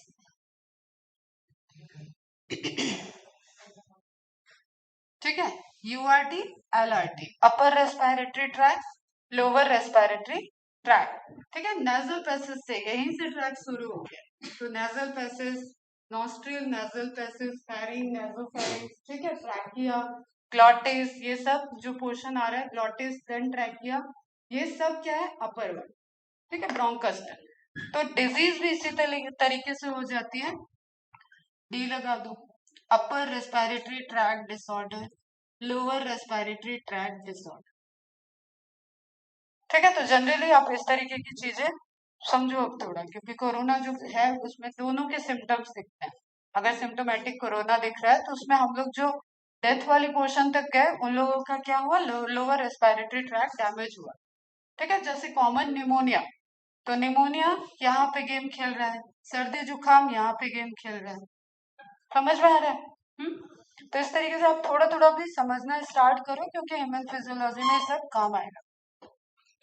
हार्ट पे बात करें तो हार्ट ऑलरेडी 4 चैम्बर्ड हो चुका है, crocodile, birds and mammals. Okay बच्चा, तो हार्ट है 4 चैम्बर्ड, इसका मतलब no mixing of blood, broadly नहीं होता जो हम हार्ट के पॉइंट से बात करें, बाकी कैपिलरी के पास मिक्सिंग होते हैं। तो जब सर्कुलेटरी सिस्टम पढ़ेंगे तब उसके बात करेंगे। अभी हम जिस बेसिस पे हार्ट का इवोल्यूशन देख रहे हैं वो हमारा यही था कि ऑक्सीजनेटेड और डीऑक्सीजनेटेड मिक्स हो रहा है क्या, क्या सेपरेटली मूव कर रहा है। तो यहाँ पे हमें क्लियरली दिख रहा है कि वो बर्ड से, क्रोकोडाइल से ही अब सेपरेटली मूव कर रहा है, लेकिन फिर भी डेवलपमेंट, फंक्शन, किसका हार्ट बीट कितना जा रहा है, किसका हार्ट रेट कितना जा रहा है। जैसे बर्ड्स का कल मैंने दिखाया था हम लोगों से कंपेरेटिवली 4 टाइम्स ज्यादा है लगभग उनका। ठीक है, तो वो सब मॉडिफिकेशन है, मसल्स कैसे हैं, स्ट्रक्चर कैसा है, क्या डेवलप हो रहा है। तो आपको 4 चैम्बर हार्ट दिख रहा है। अब देखो यहाँ पे मैंने एक छोटा सा एनिमेटेड दिखाया है, वो वाला, ताकि आप उसके एरो को देखो। मैंने बोला ऑरिकल से वेंट्रिकल, वेंट्रिकल से बाहर, वेंट्रिकल से ऑरिकल नहीं, तो बाहर जाने के लिए एक पाइपलाइन हो गई, पल्मोनरी आर्टरी। सिंगल एक आर्टरी ऐसी होती है जिसमें डीऑक्सीजनेटेड ब्लड रहता है। अगर आप क्लासिफाई करोगे आर्टरी वेन को, तो आप ये बोलते हो कि आर्टरी में ऑक्सीजनेटेड ब्लड जाता है एंड वेन्स में डीऑक्सीजनेटेड ब्लड जाता है। ओके, लेकिन पल्मोनरी आर्टरी ऑक्सीजनेटेड ब्लड को नहीं ले जाती है, डीऑक्सीजनेटेड को ले जाती है, और पल्मोनरी वेन ऑक्सीजनेटेड को लेके आती है। तो ये ऐसा वेन और आर्टरी है जिसमें रिवर्स चलता है। ठीक है बच्चा, अब हम डबल सर्कुलेटरी सिस्टम में बोल रहे थे कि हार्ट में आएगा, लंग्स में जाएगा, लंग्स से ऑक्सीजन ऐड हुआ। अब देखो ये ऐसे आपको बिल्कुल नीला पीला वाला नहीं समझना। ओके, दोनों हार्ट में एक तरीके से प्रोसेस चल रही है, दो एक ही कलर का ब्लड है दोनों लंग्स में। अब इधर से ऑक्सीजन नहीं जाएगा क्या? समझ रहे हो हम क्या बोल रहे हैं? इस वाले पोर्शन से भी तो ऑक्सीजन मिक्स हो रहा है ना। तो ऐसा नहीं है कि इस लंग से आया इस लंग से बाहर करना, यहाँ से भी ऑक्सीजन जाएगी, यहाँ से भी ऑक्सीजन जाएगी। तो ये सब सिर्फ रिप्रेजेंटेशन है। क्लियर? ये सारी प्रोसेस पैरेलली चल रही। ओके बच्चा, तो हार्ट के चैम्बर में ब्लड आना, ब्लड का जाना, ऑक्सीजन की मिक्सिंग, फिर हार्ट में वापस आना। तो 2 टाइम्स हार्ट में ब्लड आ रहा है। ओके बच्चा, that's why double circulatory system हो गया। और पूरी कैपिलरीज में सब आपके ब्लड वेसल्स के अंदर जा रहा है तो क्लोज टाइप का है। ओके, ये डायरेक्शन देखो, यहाँ ऑरिकल, वेंट्रिकल, कौन सा है ये? राइट, ये लेफ्ट ऑरिकल, लेफ्ट वेंट्रिकल। तो यहाँ से ब्लड आया, बॉडी से आया CO2 रिच, वेंट्रिकल में गया। अब ये पल्मोनरी आर्टरी से जाएगा लंग्स में, लंग्स से ऑक्सीजन मिला और इसके थ्रू फिर से ये आएगा ये। ठीक है, लेफ्ट ऑरिकल में, लेफ्ट ऑरिकल से लेफ्ट वेंट्रिकल में, एंड लेफ्ट वेंट्रिकल जब पंप करेगी तब आता है आपका एरोटा, जो आर्क आप पढ़ रहे हैं। ठीक है, राइट आर्क प्रेजेंट है, लेफ्ट आर्क प्रेजेंट है, इस तरीके के जो वर्ड यूज कर रहे हैं वो मोटी वाली उसके लिए यूज कर रहे हैं ब्लड वेसल्स के। तो वो ऑक्सीजनेटेड ब्लड को अब हार्ट से बाहर ले जाएगी। क्लियर है बच्चों? तो अभी ये सब स्ट्रक्चर देख के घबराना नहीं है, और ये सब हम याद कराएंगे, ये सब हम समझा देंगे आपको सर्कुलेटरी सिस्टम पे, सब क्लियर समझ में आएगा। ठीक है बच्चों, कैसे मसल्स की सप्लाई होती है, क्योंकि ये मायोजेनिक है, हम लोगों का हार्ट कैसा है? मायोजेनिक, मस्कुलर कंट्रोल में, वो रुक नहीं सकता, रुका तो गया इंसान। ओके, तो that is muscular control, nervous system continue है उस पे, मायोजेनिक कॉन्ट्रेक्शन, वो अपने इम्पल्स को जनरेट करता है, इलेक्ट्रिक इम्पल्स दोनों जगह है। ठीक है, तो ऐसी मसल्स जो इलेक्ट्रिक इम्पल्स को जनरेट कर रही है वो कार्डियक मसल्स। ठीक है, हार्ट के मसल। तो करेंगे ये सब हम लोग बात, मसल्स वगैरह तो अभी आ जाएगा नेक्स्ट चैप्टर में, और फिर ह्यूमन फिजियोलॉजी में इनकी डिटेल्स देखेंगे। ठीक है, फिर आप पढ़ोगे कोरोनरी आर्टरी क्या है, लेफ्ट हार्ट राइट हार्ट कैसे जाएगा, ठीक है, लेफ्ट लंग्स राइट लंग्स कौन जाएगा, और आपका ब्रेन में सप्लाई कैसे जाएगा, पोर्टल सिस्टम कैसे वर्क करेगा, ये सब हम वहाँ पे लेंगे। थोड़ा सा मैंने पोर्टल सिस्टम समझाने के लिए लगा दिया है यहाँ पे, जैसे आप देख रहे हो ये लीवर, तो मैमल्स में रीनल पोर्टल एब्सेंट हो जाएगा, हेपेटिक पोर्टल सिस्टम रहेगा। तो उसमें आप देख रहे हो कि यहाँ से सप्लाई, यहाँ से सप्लाई, यहाँ से सप्लाई, क्या है ये? इंटेस्टाइन हो गया, स्प्लीन हो गया, ठीक है, और यहाँ पे एलिमेंट्री कैनाल का आपको पैंक्रियास का भी एसेसरी पार्ट आ जाएगा। मतलब आप ये समझ लो, large intestine, small intestine, spleen, abdominal cavity, thoracic cavity मैंने बताया एक डिवीजन, एब्डोमिनल कैविटी दूसरा डिवीजन। उसमें क्या है? हमारा पैंक्रियाज है, लीवर है, गॉल ब्लैडर है, स्प्लीन है, स्मॉल इंटेस्टाइन है, लार्ज इंटेस्टाइन है, ये सारे। पीछे के साइड लैटरल साइड में क्या है? किडनी है। ठीक, तो ये वाले चैम्बर में, ऊपर वाले में क्या है? हार्ट, लंग्स, एसोफेगस, ट्रैकिया, ये सारा सिस्टम समझ में आ रहा है? तो इस सिस्टम का जो हम बोल रहे थे कि टॉक्सिसिटी वगैरह को चेक करने के लिए ब्लड यहाँ पे जा रहा है, कन्वर्जन, यूरिया साइकिल लीवर में चलती है, उन सभी चीजों के लिए एक पूरा सिस्टम ब्लड का लीवर में जा रहा है, तो वो हो जाता है आपका हेपेटिक पोर्टल सिस्टम। क्लियर बच्चों? देखेंगे फिर इसको भी, अभी क्या घबराना है। फिर आगे अपना स्केलेटन, ब्रेक लोगे? क्लियर हो जाएगा। ब्लड की सप्लाई को देखो, सारे ऑर्गन से जो ब्लड ले जाने वाली है उन वेसल्स को आप वेन बोलते हो। ठीक है, वेन ब्लड ले जाएगी, मतलब सभी ऑर्गन के जो मेटाबॉलिक वेस्टेज है वो वेन्स में आ जाती है। तो उसको चेक करने के लिए हेपेटिक पोर्टल सिस्टम बनेगा लोअर वाले साइड से, और वो जाएगा सब में लीवर को ले जाएगा। ठीक है बच्चों, तो सबसे निकलने वाले ब्लड को लाया, सबसे आने वाला ब्लड जो ऑक्सीजनेटेड था, उसमें न्यूट्रिटिव मटेरियल मिक्स हुआ था, वो सब जा रहा है। क्लियर बच्चा? तो जाने वाला वेसल्स अलग होता है, निकलने वाला वेसल्स अलग होता है।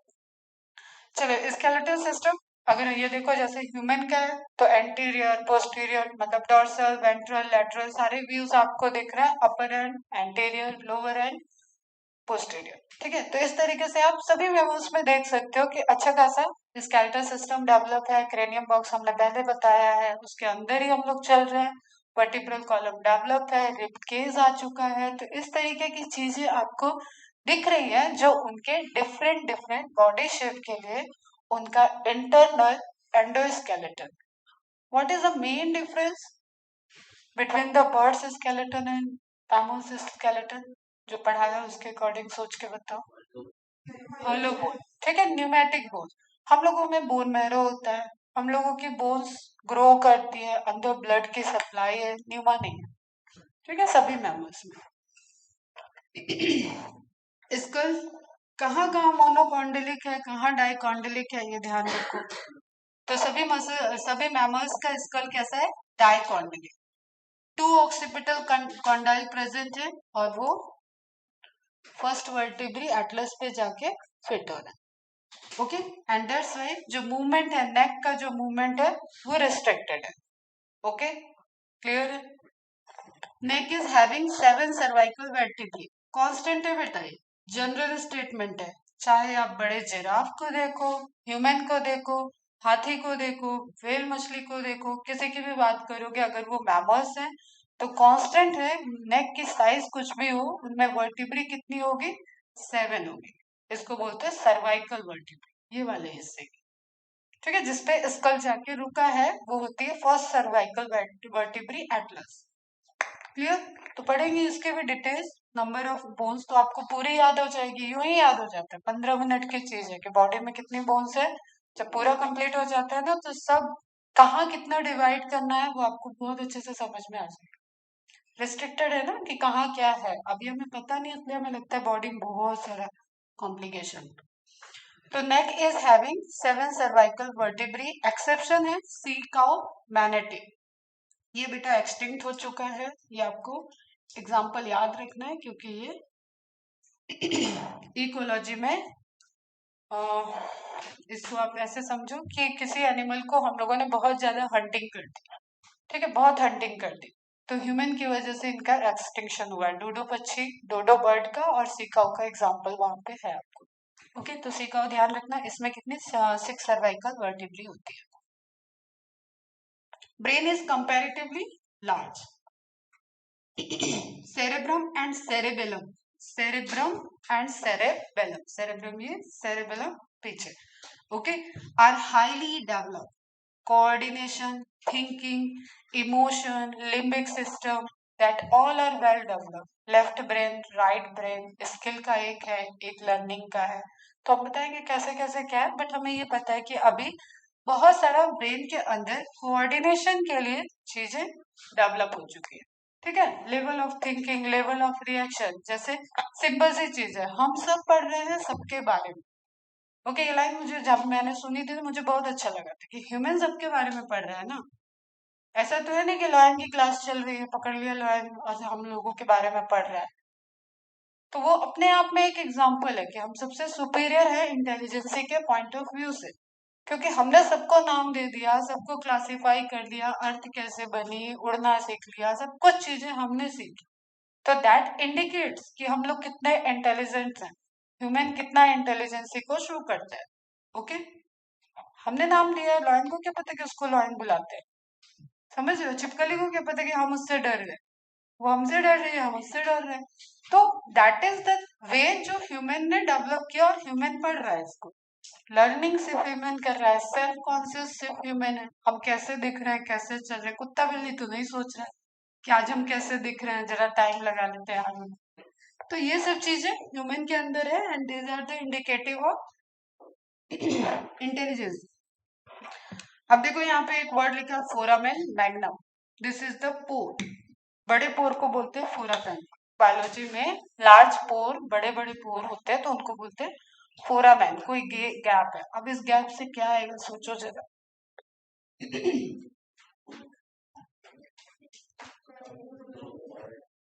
हम्म हम्म, वेरी गुड। ये हो गया आपका क्रेनियम बॉक्स, समझ में आ रहा है। ये हो गया आपका स्कल बॉक्स, क्रेनियम बॉक्स। आगे की तरफ फेशियल बोन, फेशियल बोन्स होती है सर, ये वाला पोर्शन।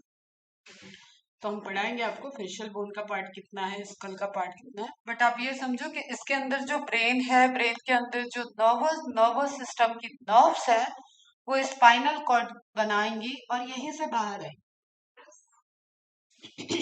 ठीक है। तो ये होता है फोरामेन मैग्नम एंड ये है आपके ऑक्सीपिटल कॉन्डाइल वाली चीजें, डाइकॉन्डाइल। ये जाके फिट होंगे तो मूवमेंट रिस्ट्रिक्टेड हो गया। क्लियर है? देखो ये इसकी छोटी सी गर्दन 7 वर्टिब्रे, इसकी बड़ी सी गर्दन क्या दिया इन्होंने, जिराफ, ठीक है, 7 वर्टिब्रे, क्लियर है? तो इट डजेंट मैटर कि साइज क्या है, कांस्टेंट ये है कि मैमल्स है तो वर्टिब्रे, सर्वाइकल वर्टिब्रे 7 होगी, ओके। टोटल वर्टिब्रे कितनी चली जाती है, 33, उसमें भी फ्यूज्ड केस में अलग जाएगी, अनफ्यूज्ड केस में अलग जाएगी। Human and giraffe have the same number of bones in their neck, ठीक है। तो जो चीज ज्यादा जगह ले रही है उसको साइज में बड़ा कर दो, नंबर में नहीं बढ़ सकता, ठीक है। सेल ग्रोथ, ग्रोथ में जाओ, ग्रोथ कैसी होती है, या तो नंबर के पॉइंट ऑफ व्यू से या तो साइज के पॉइंट ऑफ व्यू से। तो हम बोल रहे हैं कि नंबर कांस्टेंट है लेकिन देखने में वो बड़ी लग रही है, तो कॉमन सी बात है उसकी साइज बड़ी कर देना अपने। स्ट्रॉन्ग जॉ, अपनी सबसे जो स्ट्रॉन्ग बोन है बॉडी में, दैट इज जॉ। किसी का जॉ अगर ब्रेक हुआ है मतलब वो अपने आप में एक्सीडेंट बहुत भयंकर हुआ है। जॉ का डैमेज बहुत कम आप देखे होंगे, कम सुने होंगे, ठीक है। This is the strongest bone, lower one, okay. Body की सबसे स्ट्रॉन्ग बोन होती है this one and this one, ठीक है, लेकिन ये सबसे ज्यादा है। तो जॉ का एक्सीडेंटल केस में ब्रेक होना, जॉ की सर्जरी, ये सब बहुत रेयर होती है, बहुत बड़े बड़े एक्सीडेंट में जॉ तक पहुंच जाती है, इसका ब्रेक होता है, ठीक है। तो स्ट्रॉन्ग जॉ है, lower jaw consist of single bone dentary, ठीक है, मैंडिबल डेंटरी, इसको बताएंगे आप। अभी आप ऐसे समझ लो, okay. On each side heterodont, ये आ चुका। तो हम लोग अगर डिवाइड करें तो अपने पास क्या है, incisor, canine, premolar, molar, dental formula देखेंगे, बच्चों का डेंटल फार्मूला, एडल्ट का डेंटल फार्मूला, सब अपन डाइजेस्टिव सिस्टम में बात करेंगे। थिकोडोंट है, सॉकेट है, बोनी सॉकेट, जनरल फीचर में भी आया था ये पॉइंट। अ सेकेंडरी पैलेट, ठीक है, जो हमने बोला माउथ कैविटी का रूफ, बक्कल कैविटी का रूफ, दैट इज पैलेट, ठीक है। इसमें भी हार्ड पैलेट है, सॉफ्ट पैलेट है। आगे की तरफ आप टंग से फील करो, आपको हार्ड हार्ड सा पता चलेगा। पीछे की तरफ ले जाओ अपनी टंग, आपको सॉफ्ट सा फील होगा, एकदम पीछे जानी चाहिए टंग, ठीक है। तो आप ऐसे आगे से पीछे ले जाओ मूव करते करते, तो आपको अपने आप हार्डनेस और सॉफ्टनेस पता चलेगी। तो हार्ड पैलेट, सॉफ्ट पैलेट किस में हेल्प कर रहा है, जब आप खाना खा रहे हो तो ऊपर जाके वो टकरा रहा है, तो that is mechanical digestion. Mechanically वो उससे टकराया, उसने एक प्रेशर लगाया, ठीक है। तो जब जब आप खाना खा रहे हो सब रोटेट हो रहा है, तो पूरा इंटरनल पोर्शन से जो टकरा रहा है वो वहां पे मैकेनिकल डाइजेशन में कंट्रीब्यूट कर रहा है। तो सेकेंडरी पैलेट का development, this is again jaw की कैरेक्टरिस्टिक्स, और बढ़िया वेल डेवलप्ड होता है, सेपरेट करता है। और यही जब आप नेजल की तरफ से देखोगे तो ये कैसा हो जाएगा, फ्लो, ठीक है। नेजल पैसेज ये है, इसके नीचे तो बक्कल कैविटी और नेजल पैसेज को सेपरेट करने में कौन रोल प्ले करता है, पैलेट। पीछे के साइड जाओ तो कोई सेपरेशन नहीं है, ठीक है। जैसे छत डाला डाला डाला और इसके आगे छत नहीं है लेकिन नीचे फर्श है, तो वही क्या हो जाता है अपना फेरिंग्स एरिया, ओरोफेरिंग्स, नेजोफेरिंग्स, और यहाँ पे पूरा कंबाइंड चलता है, ठीक है। मैंने शायद एक इमेज डाल दिया था, हाँ देखो ये। तो ये हो गया पैलेट, ओके बच्चा, समझना। अब ये इसके रिस्पेक्ट में ये इसका फर्श है, इसके रिस्पेक्ट में ये इसका रूफ है, क्लियर। फिर ये नेजल कैविटी दिख रही है, ये ओरल कैविटी रहेगी इसके अंदर, एंड यहाँ पे फेरिंग्स एरिया, ये पूरा फेरिंग्स एरिया। नेजल साइड से आने वाला नेजोफेरिंग्स, एकदम बच्चे वाला इमेज लिया है मैंने, इसके भी डिटेल्स देखनी है आपको, ठीक है। कलर से सिर्फ आपको यहाँ पे इंडिकेटिव है। ओरोफेरिंग्स जो ओरल कैविटी से आ रहा है वो ओरोफेरिंग्स हो गया, एंड देन जो आगे जा रहा है नीचे की तरफ फेरिंग्स का, हाइपो मीन्स नीचे, ठीक है, वो हाइपोफेरिंग्स हो गया।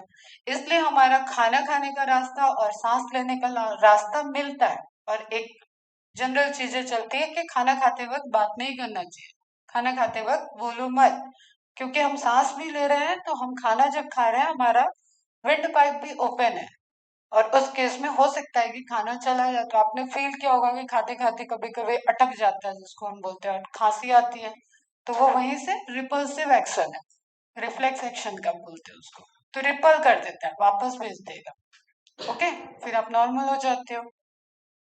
इसी इसी केस में अगर ये सारी चीजें नहीं हो या इसमें लेट हो जाए तो उसमें डेथ हो सकता है, तुरंत डेथ हो जाए, कोई नहीं बचने वाला। विंड पाइप से खेलने का कोई मतलब नहीं है।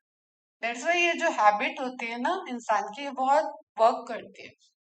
जैसे अभी पप्पी दा का डेथ हुआ है, मैं पढ़ रही थी, उनका भी शायद इस तरीके से सोते सोते विंड पाइप ब्लॉकेज हुआ है और हार्ट अटैक का उसका नाम दिया।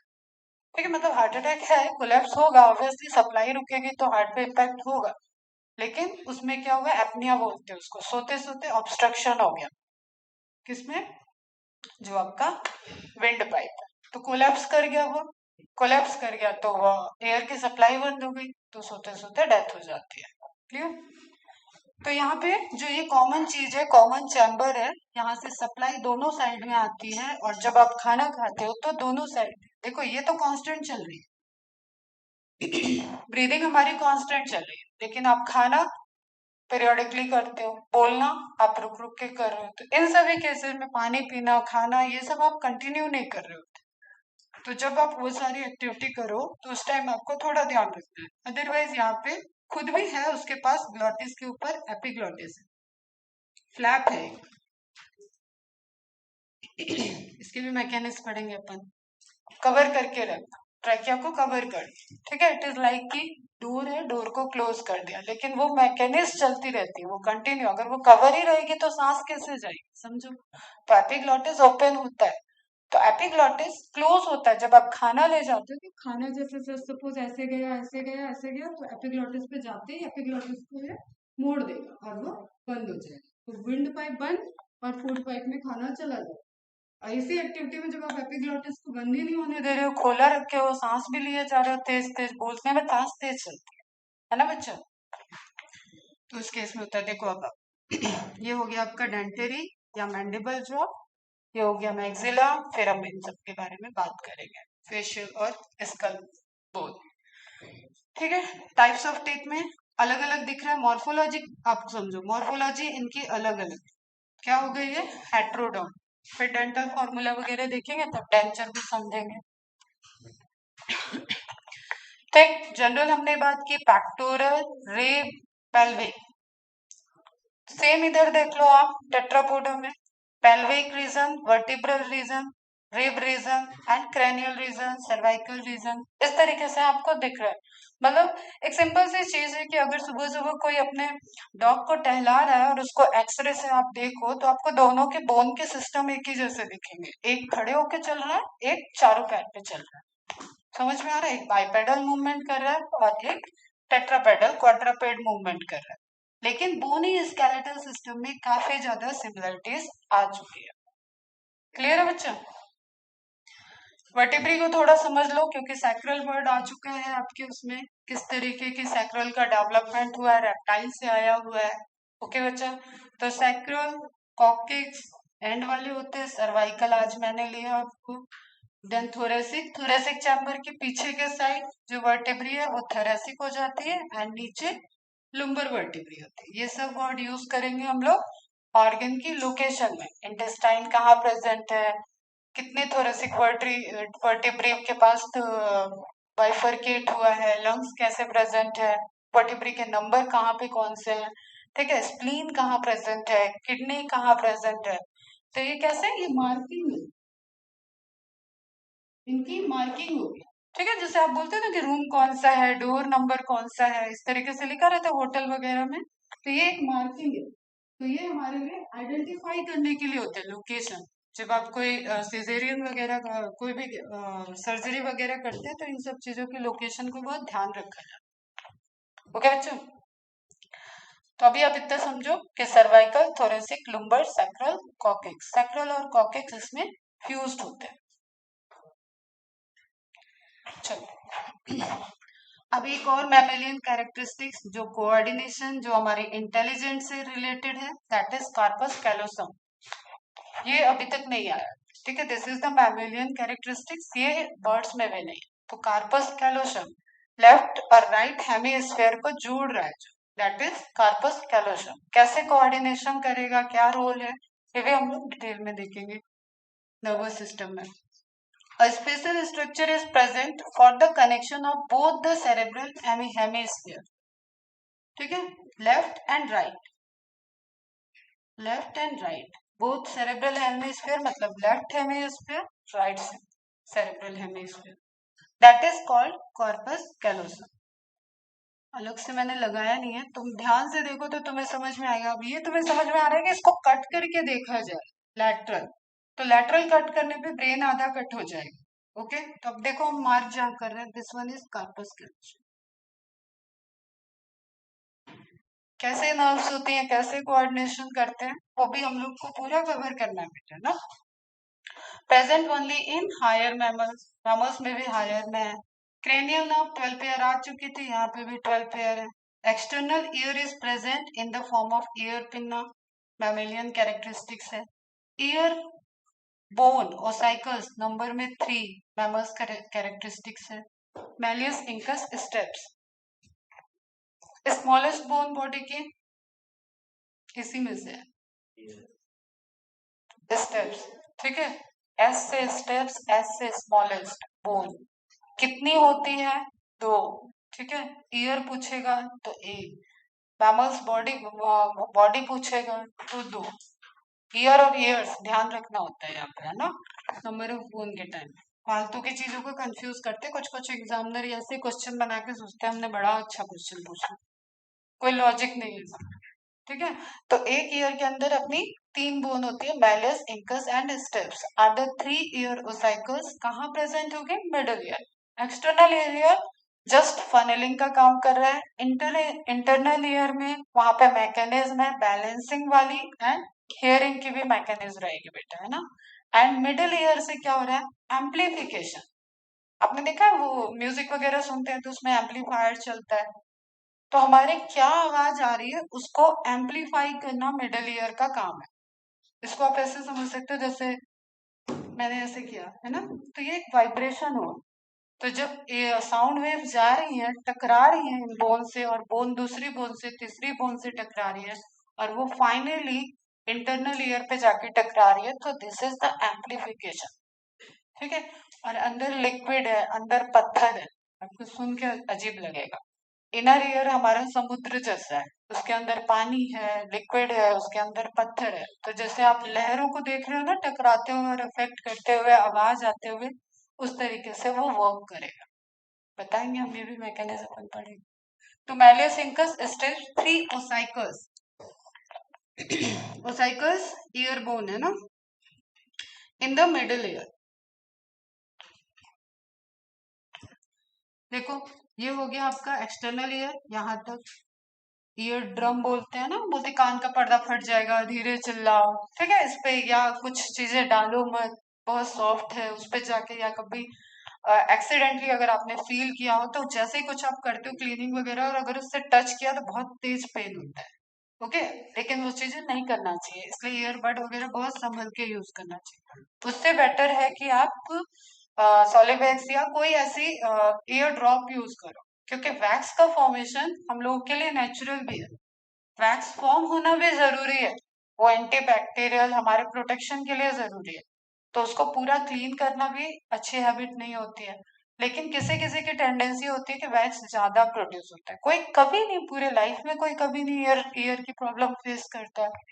किसी किसी की जेनेटिक्स ऐसी है कि उसके ईयर में बहुत सारा वैक्स बन रहा है, तो उसको इफेक्ट पड़ता है, क्योंकि वो वैक्स जाके ईयर ड्रम पे प्रेशर लगाता है, ठीक है। तो उनको टाइम टू टाइम उसको क्लीनिंग कराना होता है, ठीक है। It will take around one year में एक बार कर लो, 2 साल में एक बार कर लो, पैटर्न समझ में आता है। जिसको कान वान का दर्द रहता है उसके में एक कंडीशन ये भी होती है कि उनका ईयर वैक्स का फॉर्मेशन हाई है, ओके। सेमी सॉलिड से आपने देखा होगा ईयर वैक्स निकलता है, तो that is actually important thing, उसको आप पूरा क्लीन नहीं कर सकते, ठीक है। तो ये it is behaving like acting like a funnel. इसको अगर मैं ऐसे ड्रॉ करूं तो आप सोचो, यहाँ से आवाज जा रही है, अभी मैं बोल रही हूँ, ठीक है, जैसे हमें कोई बुला रहा है, मेरे नाम से बुलाया, इस साइड से हम कैसे समझ लेते हैं कि किधर मुंह करना है। इधर से आवाज आई, इधर से आवाज आई, कहीं से भी आवाज आ गई, कोई नहीं दिखा तो कंफ्यूज हो गए, ठीक है। या कभी आपने देखा होगा कि किसी आवाज के डायरेक्शन में मूवी के सीन में कोई जा रहा है, कोई है, कोई है, कोई है। तो क्या होता है कि किधर से आवाज आई वो उस साइड मुड़ जाता है। भूत वूत की बात नहीं कर रही हूँ, है ना। वो तो इधर से आएगा तब तक इधर चला जाए, वो नहीं। तो जस्ट आप समझो कि आपका ईयर क्या कर रहा है, वो आवाज को फनल कर दे रहा है और उससे हमें डायरेक्शन समझ में आ रहा है कि किस साइड से आवाज है। और हमारी कितनी नोन बात है, वही इंटरेक्शन फिर से समझो। जैसे मैंने बोलने के लिए बताया, तो हम हिंदी जानते हैं, तो मराठी जानते हो, इंग्लिश जानते हैं, लेकिन हम अभी चाइनीज तो नहीं जानते, तो हम बोल भी नहीं सकते। चुंग चक चुंग ऐसे कर दे, वो अलग बात है, ठीक है, लेकिन बोल नहीं सकते। उसी तरीके से ब्रेन ट्रेंड है, उसको क्या सुनने में समझ में आ रहा है। मेरे सामने कोई फ्रेंच में बात करेगा, चाइनीज बात करेगा, ब्रेन मेरा अलाउ नहीं करता। तुम मराठी कंटिन्यू बोलने लगते हो, अलाउ नहीं करता है, मैं बोलती हूँ हिंदी बोलो, ठीक है। तो वो सब क्या, मेरा ब्रेन ट्रेंड नहीं है, उसी को हम लोग बोलते हैं लर्निंग हैबिट। हमने क्या पढ़ा है, क्या हमें लैंग्वेज आती है, दैट इज रिलेटेड। कौन से साउंड वेव हमारे अंदर गई थी, किस साउंड वेव को हम पहचानते हैं, किस साउंड वेव को हम नहीं पहचानते। Is it clear? समझ में आ रहा है? तो इस तरीके की मैकेनिज्म होती है। ये फिर आपको मिडिल ईयर वाला पोर्शन दिख रहा है, इसमें आपको दिख रहा है मैलियस इंकस स्टेप्स, ये सीक्वेंस होता है। मिस स्टेप्स जाता है लास्ट में इंटरनल, यहाँ पे इसने टकराया, ठीक है। तो जैसे सपोज यहाँ से हम कोई भी चीज हिट कर रहे हैं, तो वो इस पे अफेक्ट करेगा, फिर वो इस पे अफेक्ट करेगा, एंड लास्ट में ये, जैसे आपने वो देखा ठप्पा लगाने के लिए या स्टैंप लगाने के लिए, नीचे मोहर वगैरह लगाने के लिए भी यूज होता होगा, रिसिप्ट वगैरह देते हैं, बैंक वगैरह में चलता है, ठीक है। प्रिंट लिया और ऐसे मोहर लगा दी, तो उसके जैसा स्ट्रक्चर होता है। ये भी जीके का क्वेश्चन है कि कौन सी बोन ऐसी होती है। तो जस्ट इसने लास्ट में इनर ईयर के सेप्टा पे मोहर लगा दी, इस तरीके का साउंड आया, इसको सुनो, प्रोसेस करो और वापस रिटर्न करो। और ये सब बहुत फास्ट मैकेनिज्म, मैं बोल रही हूँ तब तक तो हम सुन रहे, सुन लिया ना। तो इसका मतलब ये बहुत फास्ट प्रोसेस होता है। ये हम जितना देर में बता रहे उतनी देर में तो कितनी बार चला गया। क्लियर है? मम्मी लोग कैसे बोलती है, सुनाई नहीं दे रहा है क्या? ठीक है। तो उस केस में ऐसा नहीं कि हमें पता नहीं चल रहा है, हमारा ब्रेन हमें बता भी रहा है लेकिन हम इग्नोर कर रहे हैं। ओके, वो दूसरी मैकेनिज्म कि किस तरीके से हम डील करा रहे हैं। हमने सुन लिया, समझ लिया, अब हम कह रहे हैं कि हमको चाइनीज आती है, लेकिन ये बात सबको तो नहीं पता होगी, तो हम सबके सामने नाटक कर सकते हैं कि हमको चाइनीज नहीं आती, ठीक है। और इसका डेवलपमेंट में बहुत इंपॉर्टेंट रोल है। जैसे एक सिंपल सा एक्सपेरिमेंट, कोई बच्चा बॉर्न हुआ और उसको आप उसके सामने बोलो ही मत, वो 8 साल का हो गया, 10 साल का हो जाएगा, वो कुछ बोलना नहीं सीखेगा क्योंकि उसकी कोई ट्रेनिंग नहीं हुई है। तो that is all related to neuron development, और आपके क्या माइंड में सेव हो रहा है, मेमोरी से रिलेटेड होता है। तो ये सब एक्सपेरिमेंट किए जाते हैं। जितना आप हैबिट उसके सामने दिखाओगे, उसको पता है कि ये पानी है, ये खाना है, क्योंकि न्यूट्रिशन तो देना होगा, लेकिन आप इतना एक्सपेरिमेंटली उसको रख रहे हो कि उसके सामने कोई आवाज नहीं निकाली, कुछ उसको पता नहीं है, तो वो कहीं नहीं कुछ कर सकता। समझ में आ रहा है? देन आप जो एक्सक्रीटरी सिस्टम, मेटानेफ्रिक किडनी चली रही है, मेटानेफ्रिक है, डेवलप्ड किडनी है। Ultra filtration one of the best organ बेटा बॉडी का। अल्ट्रा फिल्ट्रेशन, उसका नाम ही अल्ट्रा फिल्ट्रेशन, थोड़ा बहुत नहीं, अल्ट्रा। ओके, आपका जो आरओ का सिस्टम काम कर रहा है ना, आप डिफरेंट करते हो ना कि भाई ये नल का पानी है, हम तो आरओ का पियेंगे, आरओ में फिर ये हुई वाला पियेंगे, ये पियेंगे, वो पियेंगे, चलता है ना, ठीक। तो उस तरीके की चीज के लिए आप कॉस्ट लगाते हैं, और ये हमारे बॉडी के अंदर है। और नंबर में 2 है, काम तो एक से ही चलता है, 125 साल तक चल सकती है, लेकिन लोग इसका गड़बड़ झाला कर देते हैं, इसके ऊपर स्ट्रेस देते हैं, पानी कम पीते हैं। आप जितना कम पानी पियोगे उतना ज्यादा इस पे वर्कलोड पड़ेगा। एक सिंपल सी चीज है, आप खाना अच्छा खाओ, पानी अच्छा, पानी ज्यादा पियो, आधी बीमारियों से तो आप वैसे ही ओवरकम हो, क्योंकि बॉडी आपको अच्छी मिली थी, जेनेटिक्स आपके अच्छे थे, एक्वायर्ड कैरेक्टरिस्टिक्स में आपने बॉडी को बिगाड़ लिया। तो किडनी किसी की भी खराब नहीं हो सकती अगर उसकी हैबिट अच्छी रहे, ये हमें, हाँ, डायलेशन का ज्यादा लोड आता है, लेकिन उतना ज्यादा कोई ह्यूमन पीता नहीं, ये ध्यान रखो। लड़कों को ज्यादा प्रॉब्लम होती है किडनी की, ये भी हम बताएं, स्टोन वगैरह लड़कों में ज्यादा बनते हैं, हाँ, दारू से तो लीवर खराब होगा पहले। Are situated in the abdominal cavity, they are ureotelic. Ureotelic excretory material है, अपने में यूरिक एसिड बना दो। यूरिया, ठीक है, यूरिक एसिड होता है, अमोनिया भी होता है, लेकिन कंसेंट्रेशन वेरिएशन। तो most of the excretory material क्या होता है अपना, urea. That's why we are ureotelic. ठीक है, तो ये भी मैकेनिज्म, रीनल कैप्सूल क्या होता है, कैसे नेफ्रॉन अटैच्ड है, कैसे ये सिस्टम बनेगा और कैसे यूरेथर में सप्लाई होगा, ये सब अपने को पढ़ना है। मैमल्स आर रिप्रोडक्शन में आ जाते हैं। यूनिसेक्सुअल, बढ़िया वाला सेक्सुअल डायमॉर्फिज्म है, मेल और फीमेल अलग अलग दिखते हैं। कई सारे मैमल्स में आप, जिसमें आपको स्टडी जितनी हो, जैसे ह्यूमन में तो आप देख ही सकते हो, ठीक है, बंदर, बंदरिया में भी देख सकते हैं। मेमोरी ग्लैंड अपने आप में एक ऐसा फीचर है जिससे आप बहुत सारे मैमल्स में सेक्सुअल डायमॉर्फिज्म को आइडेंटिफाई कर सकते हो। Testis of males are situated, देखो ये क्वेश्चन है, एब्डोमिनल कैविटी से बाहर। ठीक है, तो मेल की टेस्टिस मैमल्स के केस में, अब इसमें फिर केस है बेटा कि किसमें अंदर है, वो भी एक्सेप्शन है, तो ऑर्डर में अपन उसको देखेंगे। बट जनरल मैमल्स के केस में टेस्टिस जो मेल रिप्रोडक्टिव पार्ट का प्राइमरी रिप्रोडक्टिव ऑर्गन है। प्राइमरी रिप्रोडक्टिव ऑर्गन मतलब जहां पे फॉर्मेशन हो रहा है। Why I am saying that, क्योंकि फॉर्मेशन यहाँ हुआ एंड देन वो एब्डोमिनल कैविटी की तरफ मूव करता है, देन वो बाहर आता है, तो आपको ये थोड़ा सीक्वेंस समझना है। Primary reproductive organ where formation of gametes takes place.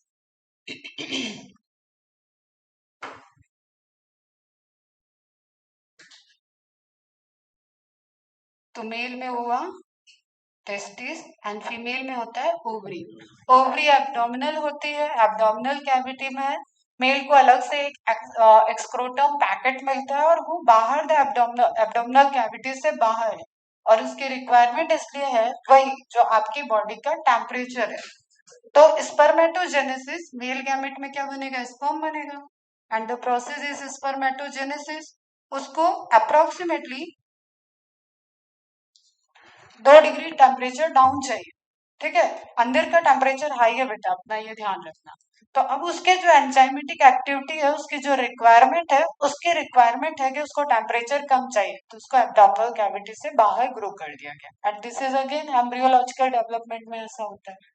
Okay, पूरा फॉर्मेशन में मेसोडर्मल ओरिजिन होता है बेटा इन सबका। चलो खैर, रिप्रोडक्टिव सिस्टम में करेंगे अपन बात। बस अब ये समझ लो कि एब्डोमिनल कैविटी से बाहर क्यों है, और प्राइमरी रिप्रोडक्टिव ऑर्गन है, फीमेल का ओवरी, मेल का testis. A distinct penis copulatory organ रहेगा बेटा, present in male, always present in male. Copulatory organ को मेल बेयर करता है। कॉपुलेशन प्रोसेस हो गया जिसमें transfer of male gamete into female reproductive tract, ध्यान रखना है आपको, फीमेल के रिप्रोडक्टिव ट्रैक्ट में ट्रांसफर होना चाहिए, that is the copulation. Insemination बोलते हैं प्रोसेस को, सीमेन को एंटर करा देना, इंसेमिनेशन।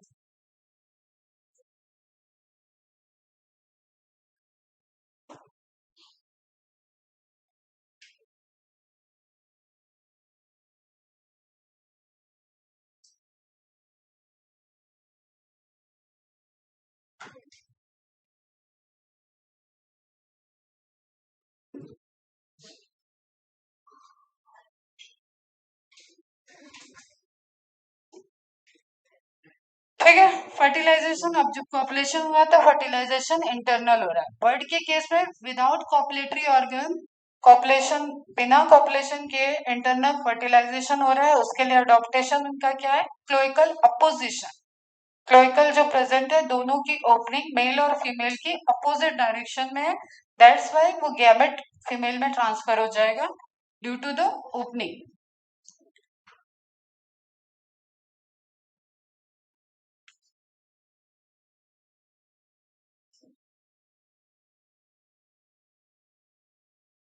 भारत माता की जय। फर्टिलाइजेशन इज इंटरनेशनल बोल रहा है, internal and it takes place in fallopian tube. तो fallopian tube is the site of fertilization, but it is not the site, it is not the primary reproductive organ of female. इसलिए मैंने primary और secondary वाला concept थोड़ा सा बता दिया आपको। गैमेट का फॉर्मेशन ओवरी में, गैमेट बाहर आएगा, फैलोपियन ट्यूब उसको कैच करेगी और ये आप ट्यूब समझो, यहाँ पे एग जाएगा, ठीक है। एंड दूसरे रास्ते से यूट्रस से होते हुए स्पर्म आएगा। तो जो फर्टिलाइजेशन तक का पैसेज है, फर्टिलाइजेशन की जगह है वो फैलोपियन ट्यूब के अंदर है बेटा। तो fertilization is internal and it takes place in fallopian tube, और किसी को भी डाउट नहीं होना चाहिए कि ये फीमेल में प्रेजेंट होगा। एम्ब्रियो, फर्टिलाइजेशन के बाद क्या बनेगा, जाइगोट, जाइगोट डेवलप होगा तो एम्ब्रियो। तो embryo is attached with the uterus of mother, not only human being, placental organs जहां पे प्लेसेंटा प्रेजेंट है उन सभी में यही मोड ऑफ अटैचमेंट को शो करेगा। With the uterus of mother by placenta in higher mammals, ठीक है, प्लेसेंटा सारे मैमल्स में नहीं होगा, तो आप higher mammals which have placenta उनको आप एक कैटेगरी अलग रख दोगे, प्लेसेंटल एनिमल्स हो जाएंगे। So these animals are also called placental animals. Most mammals are viviparous which give birth to their young ones. विविपैरी को शो कर रहे हैं, मोस्टली लिखा है, इसका मतलब exception is here, egg produce करने वाले भी होंगे।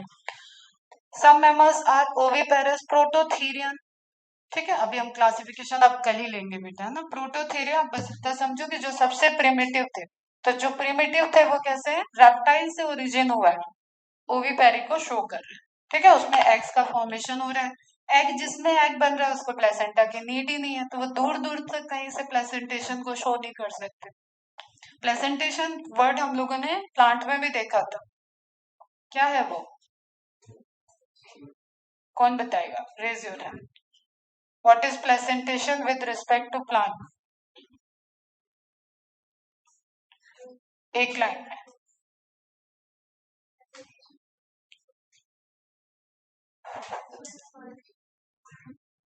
हाँ मुझे याद है, करो किसको याद है,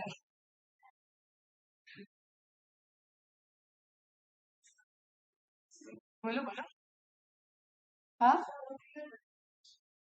ovule attachment with ovary, ovary की इनर वॉल से ओव्यूल का अटैचमेंट, बीच में जो स्ट्रक्चर है दैट इज प्लेसेंटा, एंड उस अटैचमेंट के पैटर्न को आप प्लेसेंटेशन बोलते हैं। पेरेंटल केयर वेल मार्क्ड है बेटा, लेकिन अभी जैसे मैंने आपको पोलर बियर दिखाया, तो पोलर बियर जो हम लोग ग्लोबल वार्मिंग कर रहे हैं उसके अकॉर्डिंग अभी 1920 और 21 में ग्रेजुअली एक स्टडी सामने आ रही है कि पोलर बियर खुद के बच्चों पे हंटिंग कर रहे हैं।